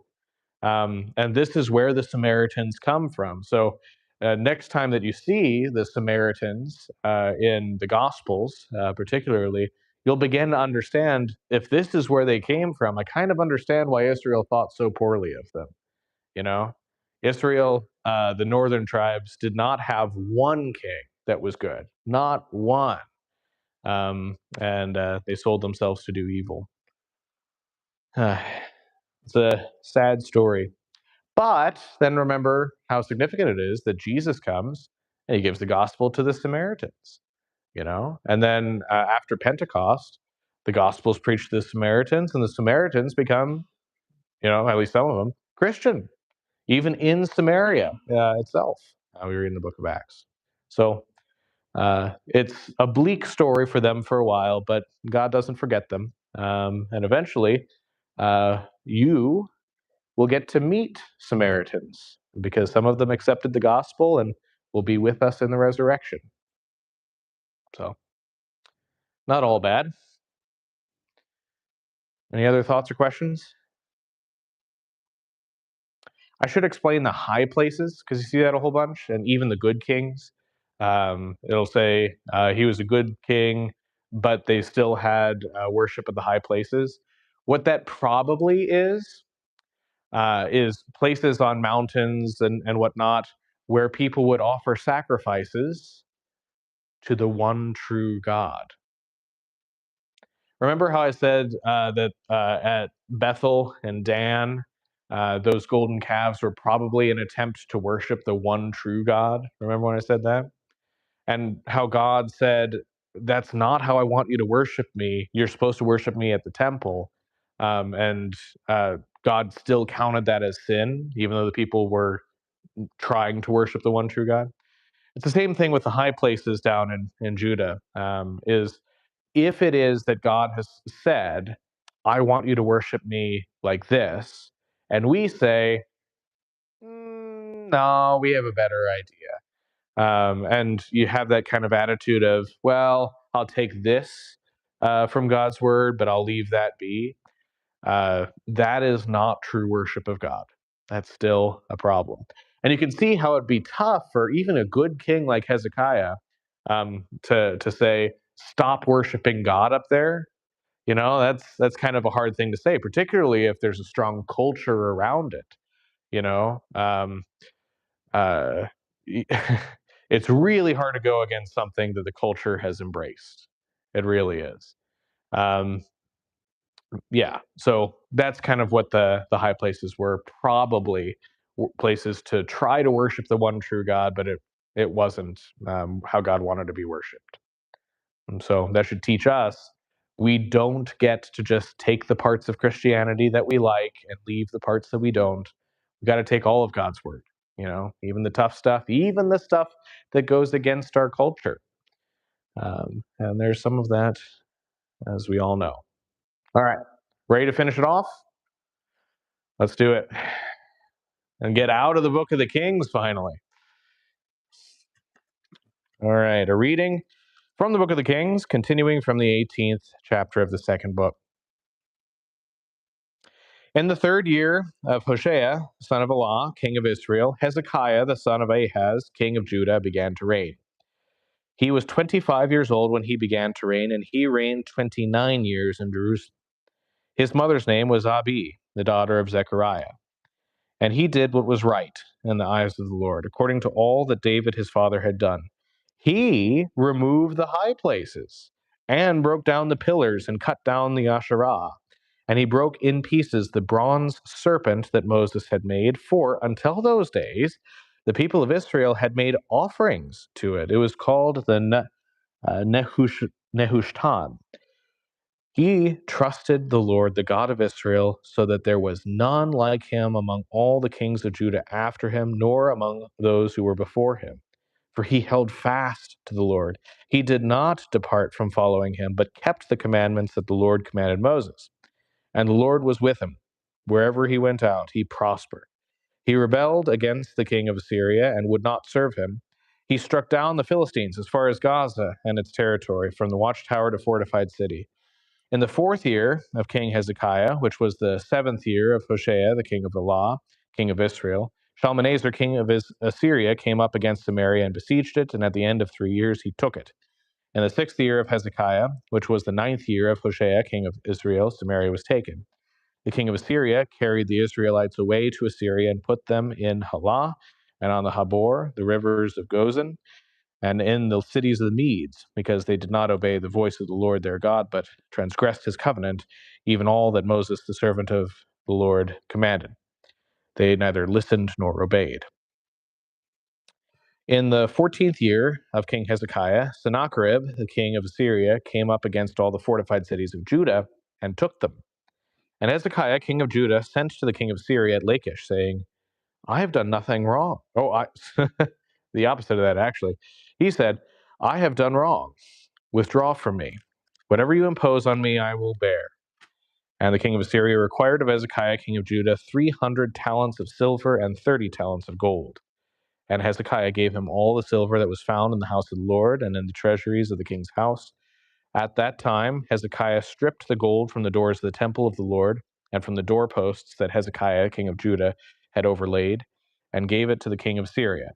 And the king of Syria sent the Tartan, the Rabsaris, the Rabshakeh, with a great army from Lachish to King Hezekiah at Jerusalem. And they went up and came to Jerusalem. When they arrived, they came and stood by the conduit of the upper pool, which is on the highway to the washer's field. And when they called for the king, there came out to them Eliakim, the son of Hilkiah, who was over the household, and Shebna, the secretary, and Joah, the son of Asaph, the recorder. And the Rabshakeh said to them, Say to Hezekiah, Thus says the great king, the king of Assyria, on what do you rest this trust of yours? Do you think that mere words are strategy and power for war? In whom do you now trust that you have rebelled against me? Behold, you are trusting now in Egypt, that broken reed of a staff which will pierce the hand of any man who leans on it. Such is Pharaoh, king of Egypt, to all who trust in him. But if you say to me, We trust in the Lord our God, is it not he whose high places and altars Hezekiah has removed, saying to Judah and Jerusalem, You shall worship before this altar in Jerusalem? Come now, make a wager with my master, the king of Assyria. I will give you 2,000 horses if you are able on your part to set riders on them. How then can you repulse a single captain among the least of my master's servants when you trust in Egypt for chariots and for horsemen? Moreover, is it without the Lord that I have come up against this place to destroy it? The Lord said to me, Go up against this land and destroy it. Then Eliakim, the son of Hilkiah, and Shebna and Joah said to the Rabshakeh, Please speak to your servants in Aramaic, for we understand it. Do not speak to us in the language of Judah within the hearing of the people who are on the wall. But the Rabshakeh said to them, Has my master sent me to speak these words to your master and to you, and not to the men sitting on the wall, who are doomed with you to eat their own dung and drink their own urine? Then the Rabshakeh stood and called out in a loud voice in the language of Judah, Hear the word of the great king, the king of Assyria. Thus says the king, Do not let Hezekiah deceive you, for he will not be able to deliver you out of my hand. Do not let Hezekiah make you trust in the Lord by saying, The Lord will surely deliver us, and this city will not be given to the hand of the king of Assyria. Do not listen to Hezekiah, for thus says the king of Assyria, Make your peace with me, and come out to me. Then each of you will eat his own vine, and each of you his own fig tree, and each one of you will drink the water of his own cistern until I come and take you away to a land like your own land, a land of grain and wine, a land of bread and vineyards, a land of olive trees and honey, that you may live and not die. And do not listen to Hezekiah when he misleads you by saying, The Lord will deliver us. Has any of the gods of the nations ever delivered his land out of the hand of the king of Assyria? Where are the gods of Hamath and Arpad? Where are the gods of the Sepharvaim, Hena and Iva? Have they delivered Samaria out of my hand? Who among all the gods of the lands have delivered their lands out of my hand, that the Lord should deliver Jerusalem out of my hand? But the people were silent and answered him not a word, for the king's command was, Do not answer him. Then Eliakim, the son of Hilkiah, who was over the household, and Shebna the secretary, and Joah, the son of Asaph, the recorder, came to Hezekiah with their clothes torn, and told him the words of the Rabshakeh. As soon as King Hezekiah heard it, he tore his clothes, and covered himself with sackcloth, and went into the house of the Lord. And he sent Eliakim, who was over the household, and Shebna, the secretary, and the senior priests, covered with sackcloth, to the prophet Isaiah, the son of Amos. And they said to him, Thus says Hezekiah, This day is a day of distress, of rebuke, and of disgrace. Children have come to the point of birth, and there is no strength to bring them forth. It may be that the Lord your God heard all the words of the Rabshakeh, whom his master, the king of Assyria, has sent to mock the living God, and will rebuke the words that the Lord your God has heard. Therefore, lift up your prayer for the remnant that is left. When the servants of King Hezekiah came to Isaiah, Isaiah said to them, Say to your master, Thus says the Lord, Do not be afraid of the words that you have heard, with which the servants of the king of Syria have reviled me.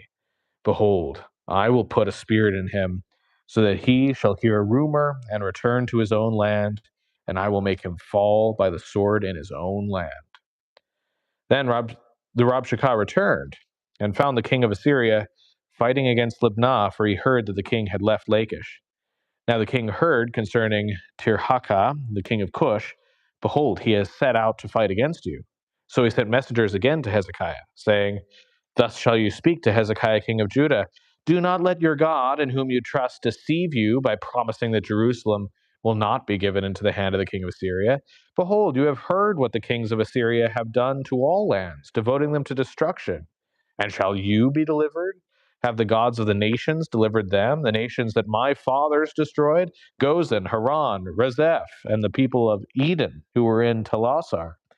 Where is the king of Hamath, the king of Arpad, the king of the city of Sepharvaim, the king of Hena, or the king of Iva? Hezekiah received the letter from the hand of the messengers and read it. And Hezekiah went up to the house of the Lord and spread it before the Lord. And Hezekiah prayed before the Lord and said, O Lord, the God of Israel, enthroned above the cherubim, you are the God, you alone, of all the kingdoms of the earth. You have made heavens and earth. Incline your ear, O Lord, and hear. Open your eyes, O Lord, and see, and hear the words of Sennacherib, which he has sent to mock the living God. Truly, O Lord, the kings of Assyria have laid waste to the nations and their lands, and have cast out their gods into the fire. For they were not gods, but the work of men's hands, wood and stone. Therefore they were destroyed. So now, O Lord our God, save us, please, from his hand, that all the kingdoms of the earth may know that you, O Lord, are God alone. Then Isaiah the son of Amos sent to Hezekiah, saying, Thus says the Lord, the God of Israel, your prayer to me about Sennacherib, the king of Assyria, I have heard. This is the word that the Lord has spoken concerning him. She despises you, she scorns you, the virgin daughter of Zion. She wags her head behind you, the daughter of Jerusalem. Whom have you mocked and reviled? Against whom have you raised your voice and lifted your eyes to the heights? Against the Holy One of Israel. By your messengers you have mocked the Lord, and you have said, with my many chariots I have gone up the heights of the mountains, to the far recesses of Lebanon. I felled its tallest cedars, its choicest cypresses. I entered its furthest lodging place, its most fruitful forest. I dug wells, I drank foreign waters, I dried up with the sole of my foot all the streams of Egypt. Have you not heard that I determined it long ago? I planned from days of old what now I bring to pass, that you should turn fortified cities into heaps of ruins, while their inhabitants, shorn of strength, are dismayed and confounded, and have become like plants of the field, and like tender grass, like grass on the housetops, blighted before it is grown. But I know you're sitting down, and you're going out and coming in, and you're raging against me. Because you have raged against me, and your complacency has come into my ears, I will put my hook in your nose and my bit in your mouth, and I will turn you back on the way by which you came. And this shall be the sign for you. This year, eat what grows of itself, and the second year, what springs of the same. Then in the third year, sow and reap and plant vineyards and eat their fruit. And the surviving remnant of the house of Judah shall again take root downward and bear fruit upward. For out of Jerusalem shall go a remnant, and out of Mount Zion a band of survivors. The zeal of the Lord will do this. Therefore, thus says the Lord concerning the king of Assyria, he shall not come into this city, or shoot an arrow there, or come before it with a shield, or cast up a siege mound against it. By the way that he came, by the same he shall return, and he shall not come into this city, declares the Lord. For I will defend this city to save it, for my own sake and for the sake of my servant David. And that night, an angel of the Lord went out and struck down 185,000 in the camp of the Assyrians. And when people rose early in the morning, behold, these were all dead bodies. Then Sennacherib, king of Assyria, departed and went home and lived at Nineveh. And as he was worshiping in the house of Nisroch, his god, Adramelech and Sharezer, his sons, struck him down with the sword and escaped into the land of Ararat. Then Arshadon, his son, reigned in his place. In those days, Hezekiah became sick and was at the point of death. And Isaiah the prophet, the son of Amos, came to him and said to him, Thus says the Lord, set your house in order, for you shall die, you shall not recover. Then Hezekiah turned his face to the wall and prayed to the Lord, saying, Now, O Lord, please, remember how I have walked before you in faithfulness and with a whole heart, and have done what is good in your sight. And Hezekiah wept bitterly. And before Isaiah had gone out to the middle court, the word of the Lord came to him, Turn back, and say to Hezekiah, the leader of my people, Thus says the Lord, the God of David, your father, I have heard your prayer, I have seen your tears. Behold, I will heal you. On the third day you shall go up to the house of the Lord, and I will add 15 years to your life. I will deliver you and this city out of the hand of the king of Syria, and I will defend this city for my own sake and for my servant David's sake. And Isaiah said, Bring a cake of figs, and let them take it and lay it on the boil, that he may recover.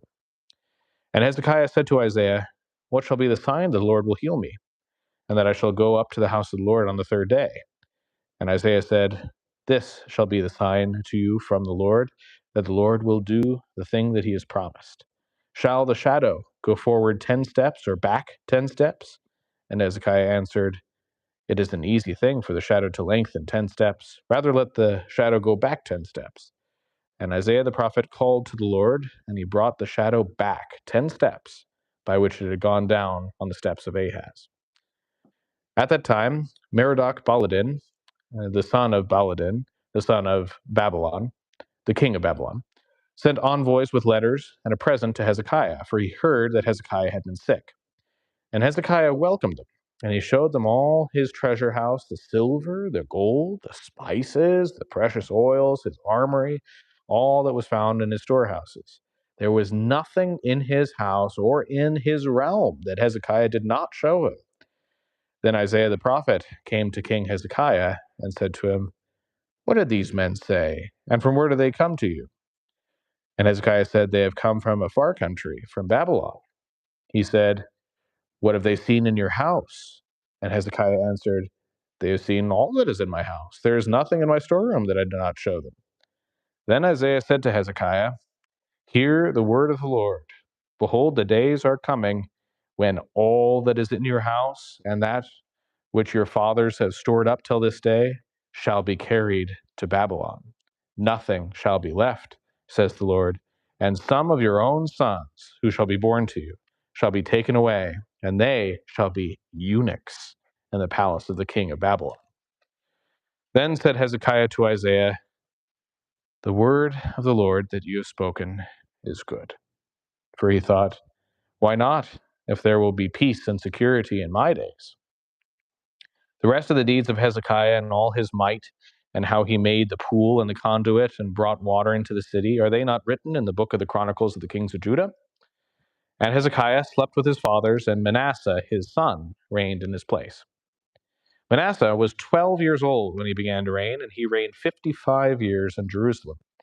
His mother's name was Hephzibah, and he did what was evil in the sight of the Lord, according to the despicable practices of the nations whom the Lord drove out before the people of Israel.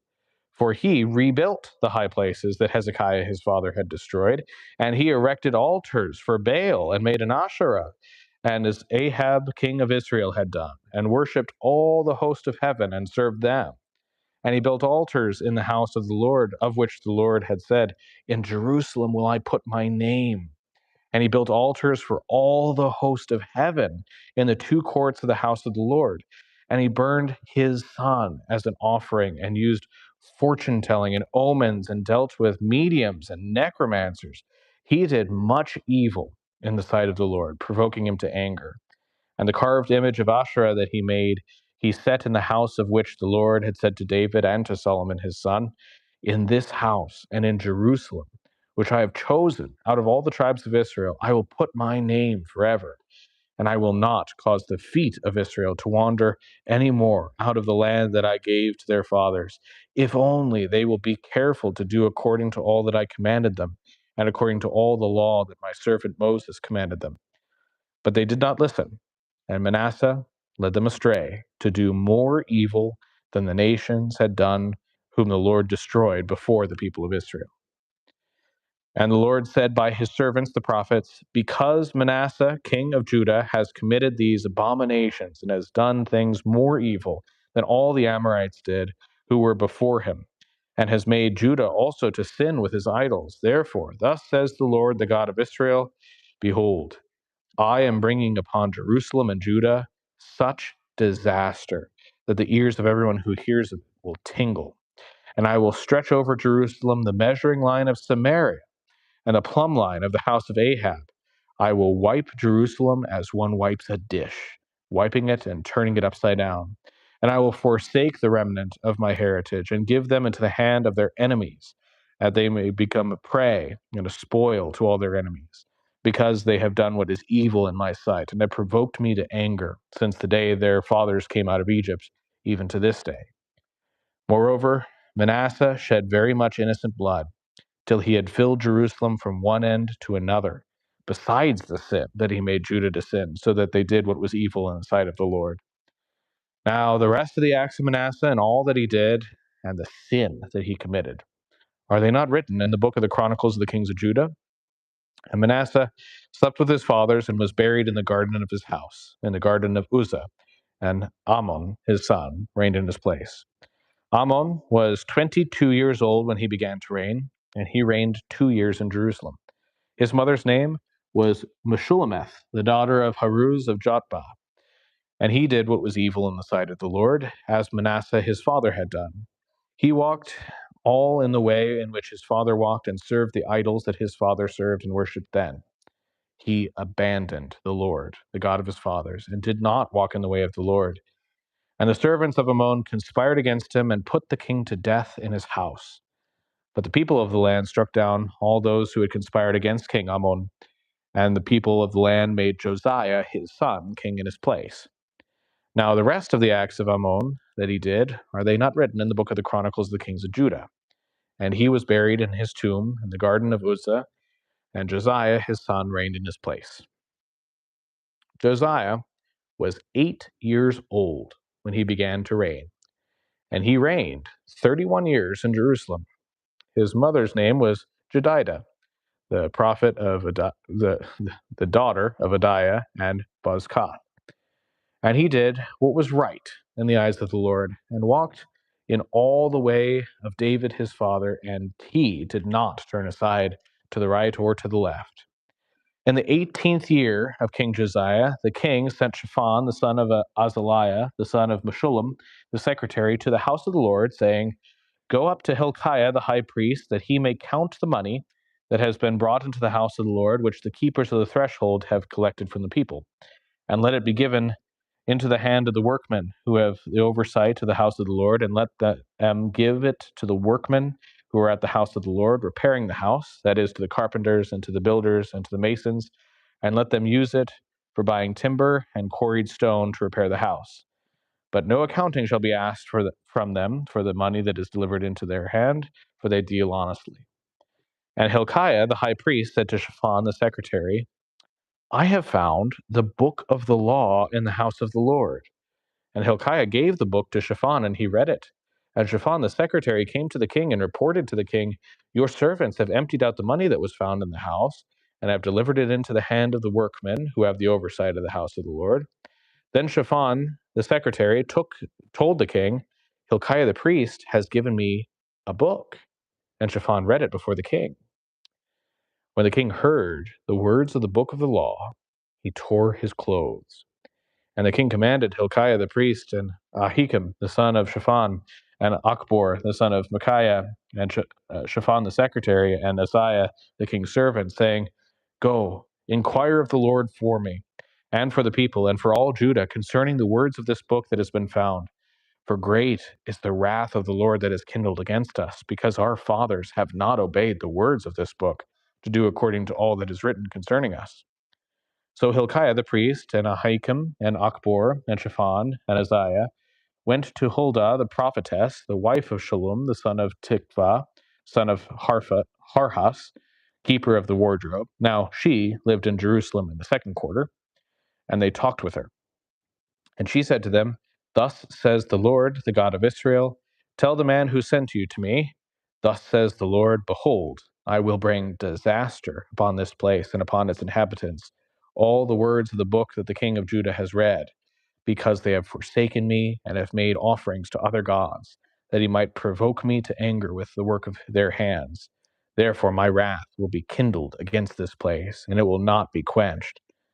But to the king of Judah, who sent you to inquire of the Lord, thus you shall say to him, Thus says the Lord, the God of Israel, regarding the words that you have heard, because your heart was penitent, and you humbled yourself before the Lord, when you heard how I spoke against this place and against its inhabitants, that they should become a desolation and a curse, and you have torn your clothes and wept before me, I also have heard you, declares the Lord. Therefore, behold, I will gather you to your fathers, and you shall be gathered to your grave in peace. And your eyes shall not see all the disaster that I will bring upon this place. And they brought back word to the king. Then the king sent, and all the elders of Judah and Jerusalem were gathered to him. And the king went up to the house of the Lord, and with him all the men of Judah, and all the inhabitants of Jerusalem, and the priests and the prophets, all the people, both small and great. And he read in their hearing all the words of the book of the covenant that had been found in the house of the Lord. And the king stood by the pillar and made a covenant before the Lord to walk after the Lord and keep his commandments and his testimonies and his statutes with all his heart and with all his soul, to perform the words of this covenant that were written in this book. And all the people joined in the covenant. And the king commanded Hilkiah the high priest and the priests of the second order and the keepers of the threshold to bring out of the temple of the Lord all the vessels made for Baal, for Asherah, for all the host of heaven. He burned them outside Jerusalem in the fields of the Kidron and carried their ashes to Bethel. And he deposed the priests whom the kings of Judah had ordained to make offerings in the high places at the cities of Judah and around Jerusalem, those also who burned incense to Baal, to the sun and moon and the constellations and all the host of the heavens. And he brought out the Asherah from the house of the Lord outside Jerusalem to the brook Kidron, and burned it at the brook Kidron, and beat it to dust, and cast the dust of it upon the graves of the common people. And he broke down the houses of the male called prostitutes, who were in the house of the Lord, where the women wove hangings for the Asherah. And he brought all the priests out of the cities of Judah, and defiled the high places where the priests had made offerings, from Geba to Beersheba. And he broke down the high places of the gates that were at the entrance of the gate of Joshua, the governor of the city, of which were on one's left at the gate of the city. However, the priests of the high places did not come up at the altar of the Lord in Jerusalem, but they ate unleavened bread among their brothers. And he defiled Topheth, which is in the valley of the son of Hinnom, that no one might burn his son or his daughter as an offering to Molech. And he removed the horses that the kings of Judah had dedicated to the sun at the entrance of the house of the Lord by the chamber of Nathan Melech, the chamberlain, which was in the precincts. And he burned the chariots of the sun with fire. And the altars of the roof of the upper chamber of Ahaz, which the kings of Judah had made, and the altars that Manasseh had made in the two courts of the house of the Lord, he pulled down and broke in pieces, and cast the dust of them into the brook Kidron. And the king defiled the high places that were east of Jerusalem, to the south of the Mount of Corruption, which Solomon the king of Israel had built for Ashtoreth, the abomination of the Sidonians, and for Chemosh, the abomination of Moab, and for Milcom, the abomination of the Ammonites. And he broke in pieces the pillars, and cut down the Asherim, and filled their places with bones of men. Moreover, the altar at Bethel, the high place erected by Jeroboam the son of Nebat, who made Israel to sin, that altar was the high place he pulled down and burned, reducing it to dust. He also burned the Asherah. And as Josiah turned, he saw the tombs that were on the mount. And he sent and took bones out of the tombs and burned them on the altar and defiled it, according to the word of the Lord that the man of God proclaimed, who had predicted these things. And he said, "What is that monument I see?" And the man of the city told him, "It is the tomb of the man of God who came from Judah and predicted these things that you have done against the altar at Bethel." And he said, "Let him be. Let no man move his bones." So he let his bones alone, with the bones of the prophet who came out of Samaria. And Josiah removed all the shrines also of the high places that were in the cities of Samaria, which kings of Israel had made, provoking the Lord to anger. He did to them according to all that he had done at Bethel. And he sacrificed all the priests of the high places who were there on the altars, and burned human bones on them. Then he returned to Jerusalem. And the king commanded all the people, "Keep the Passover of the Lord your God, as it is written in this book of the covenant. For no such Passover had been kept since the days of the judges who judged Israel, or during all the days of the kings of Israel or of the kings of Judah. But in the 18th year of King Josiah, this Passover was kept to the Lord in Jerusalem." Moreover, Josiah put away the mediums, and the necromancers, and the household gods, and the idols, and all the abominations that were seen in the land of Judah and Jerusalem, that he might establish the words of the law that were written in the book that Hilkiah the priest found in the house of the Lord. Before him there was no king like him, who turned to the Lord with all his heart, and with all his soul, and with all his might, according to all the law of Moses, nor did any like him arise after him. Still, the Lord did not turn from the burning of his great wrath by which his anger was kindled against Judah, because of all the provocations with which Manasseh had provoked him. And the Lord said, "I will remove Judah also out of my sight, as I have removed Israel.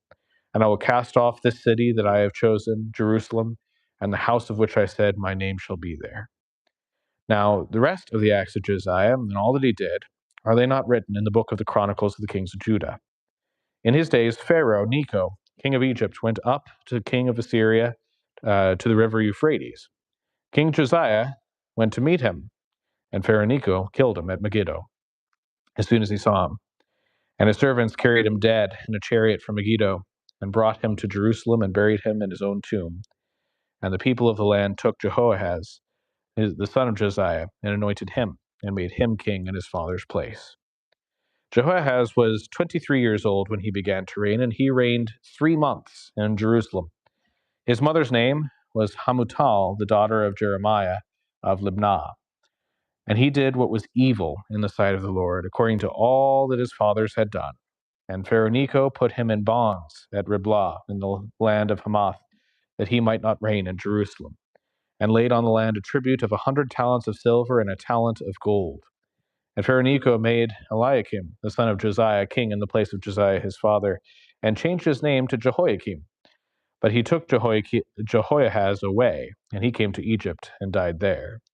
And Jehoiakim gave the silver and the gold to Pharaoh, but he taxed the land to give the money according to the command of Pharaoh. He exacted the silver and the gold of the people of the land, from everyone according to his assessment, to give it to Pharaoh Necho. Jehoiakim was 25 years old when he began to reign, and he reigned 11 years in Jerusalem. His mother's name was Zebedah, the daughter of Pedaiah of Ramah, and he did what was evil in the sight of the Lord, according to all that his fathers had done. In his days, Nebuchadnezzar, king of Babylon, came up, and Jehoiakim became his servant 3 years. Then he turned and rebelled against him. And the Lord sent against him bands of the Chaldeans and bands of the Syrians and bands of the Moabites and bands of the Ammonites, and sent them against Judah to destroy it, according to the word of the Lord that he spoke by his servants the prophets. Surely this came upon Judah at the command of the Lord, to remove them out of his sight, for the sins of Manasseh, according to all that he had done, and also for the innocent blood that he had shed. For he filled Jerusalem with innocent blood, and the Lord would not pardon. Now the rest of the deeds of Jehoiakim and all that he did, are they not written in the book of the Chronicles of the kings of Judah? So Jehoiakim slept with his fathers, and Jehoiachin his son reigned in his place. And the king of Egypt did not come again out of his land, for the king of Babylon had taken all that belonged to the king of Egypt, from the brook of Egypt to the river Euphrates. Jehoiachin was 18 years old when he became king, and he reigned 3 months in Jerusalem. His mother's name was Nehushta, the daughter of Elnathan of Jerusalem. And he did what was evil in the sight of the Lord, according to all that his father had done. At the time, the servant of Nebuchadnezzar, king of Babylon, came up to Jerusalem, and the city was besieged. And Nebuchadnezzar, king of Babylon, came into the city where his servants were besieging it, and Jehoiachin, the king of Judah, gave himself up to the king of Babylon, himself and his mother and his servants and his officials and his palace officials. The king of Babylon took him prisoner in the 8th year of his reign, and carried off all the treasures of the house of the Lord and the treasures of the king's house, and cut in pieces all the vessels of gold in the temple of the Lord, which Solomon, king of Israel, had made, as the Lord had foretold. He carried away all Jerusalem, and all the officials, and all the mighty men of valor, 10,000 captives, and all the craftsmen and the smiths. None remained except the poorest of the land. And he carried away Jehoiachin to Babylon. The king's mother, the king's wives, his officials, and the chief men of the land he took into captivity from Jerusalem to Babylon. And the king of Babylon brought captive to Babylon all men of valor, 7,000, and the craftsmen and the metalworkers, 1,000, all of them strong and fit for war. And the king of Babylon made Mattaniah, Jehoiachin's uncle, king in his place, and changed his name to Zedekiah. Zedekiah was 21 years old when he became king, and he reigned 11 years in Jerusalem. His mother's name was Hamutal, the daughter of Jeremiah of Libnah. And he did what was evil in the sight of the Lord, according to all that Jehoiakim had done. For because of the anger of the Lord, it came to the point in Jerusalem and Judah that he cast them out from his presence. And Zedekiah rebelled against the king of Babylon. And in the 9th year of his reign, in the 10th month, on the 10th day of the month, Nebuchadnezzar, king of Babylon, came with all his army against Jerusalem and laid siege to it. And they built siege works all around it. So the city was besieged till the 11th year of King Zedekiah. On the 9th day of the 4th month, the famine was so severe in the city that there was no food for the people of the land. Then a breach was made in the city, and all the men of war fled by night by the way of the gate between the two walls, by the king's gardens, though the Chaldeans were around the city, and they went in the direction of the Arabah. But the army of the Chaldeans pursued the king and overtook him in the plains of Jericho, and all his army was scattered from him. Then they captured the king and brought him up to the king of Babylon at Riblah, and they passed sentence on him. They slaughtered the sons of Zedekiah before his eyes, and put out the eyes of Zedekiah, and bound him in chains and took him to Babylon. In the 5th month, on the 7th day of the month, that was the 19th year of King Nebuchadnezzar, king of Babylon, Nebuzaradan, the captain of the bodyguard, a servant of the king of Babylon, came to Jerusalem, and he burned the house of the Lord, and the king's house, and all the houses of Jerusalem. Every great house he burned down. And all the army of the Chaldeans who were with the captains of the guard broke down the walls around Jerusalem. And the rest of the people who were left in the city, and the deserters who had deserted to the king of Babylon, together with the rest of the multitude, Nebuzaradan, the captain of the guard, carried into exile. But the captain of the guard left some of the poorest of the land to be vine dressers and plowmen. And the pillars of bronze that were in the house of the Lord, and the stands, and the bronze sea that were in the house of the Lord, the Chaldeans broke in pieces and carried the bronze to Babylon. And they took away the pots and the shovels and the snuffers and the dishes for incense and all the vessels of bronze used in the temple service, the fire pans also, and the bowls. What was of gold, the captain of the guard took away as gold, and what was of silver as silver. As for the two pillars, the one sea, and the stands that Solomon had made for the house of the Lord, the bronze of all these vessels was beyond weight. The height of the one pillar was 18 cubits, and on it was a capital of bronze. The height of the capital was 3 cubits. A latticework and pomegranates, all of bronze, were all around the capital. And the second pillar had the same, with a latticework.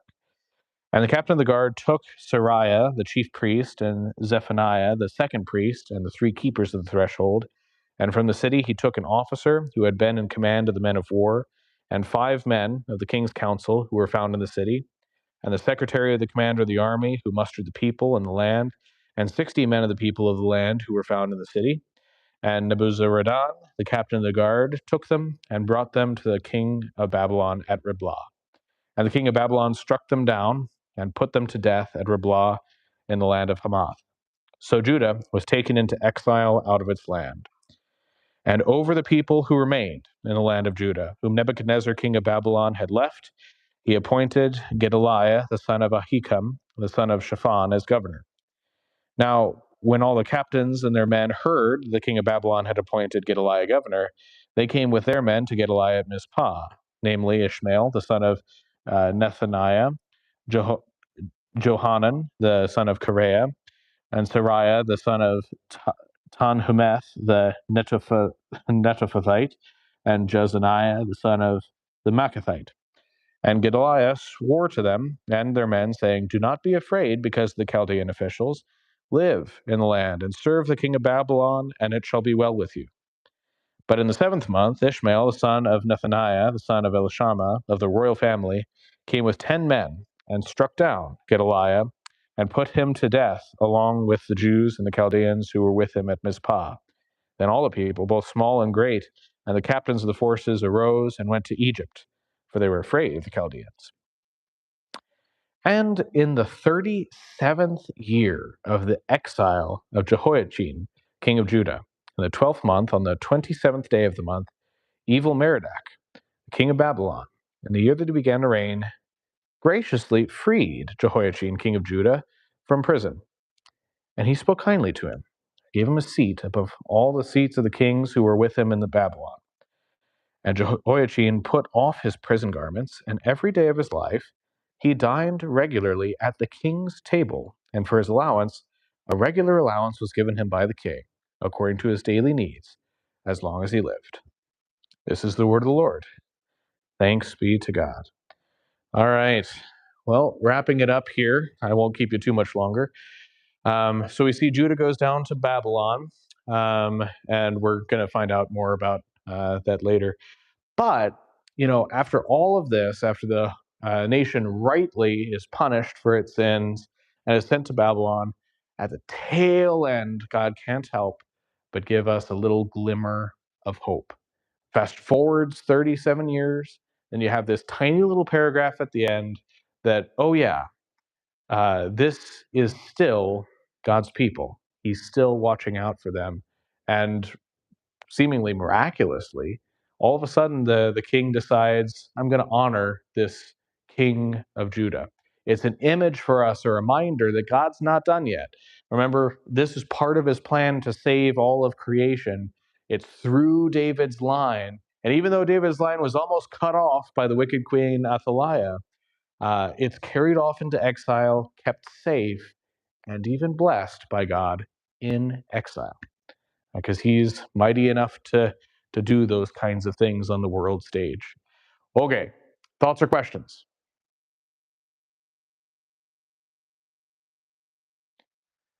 All right, it's a lot. I know it's a lot. So thank you guys for coming. Let's close in the Lord's Prayer. Our Father, who art in heaven, hallowed be thy name. Thy kingdom come, thy will be done, on earth as it is in heaven. Give us this day our daily bread, and forgive us our trespasses, as we forgive those who trespass against us. And lead us not into temptation, but deliver us from evil. For thine is the kingdom, and the power, and the glory, forever and ever. Amen. All right, go in peace and serve the Lord. Thanks be to God.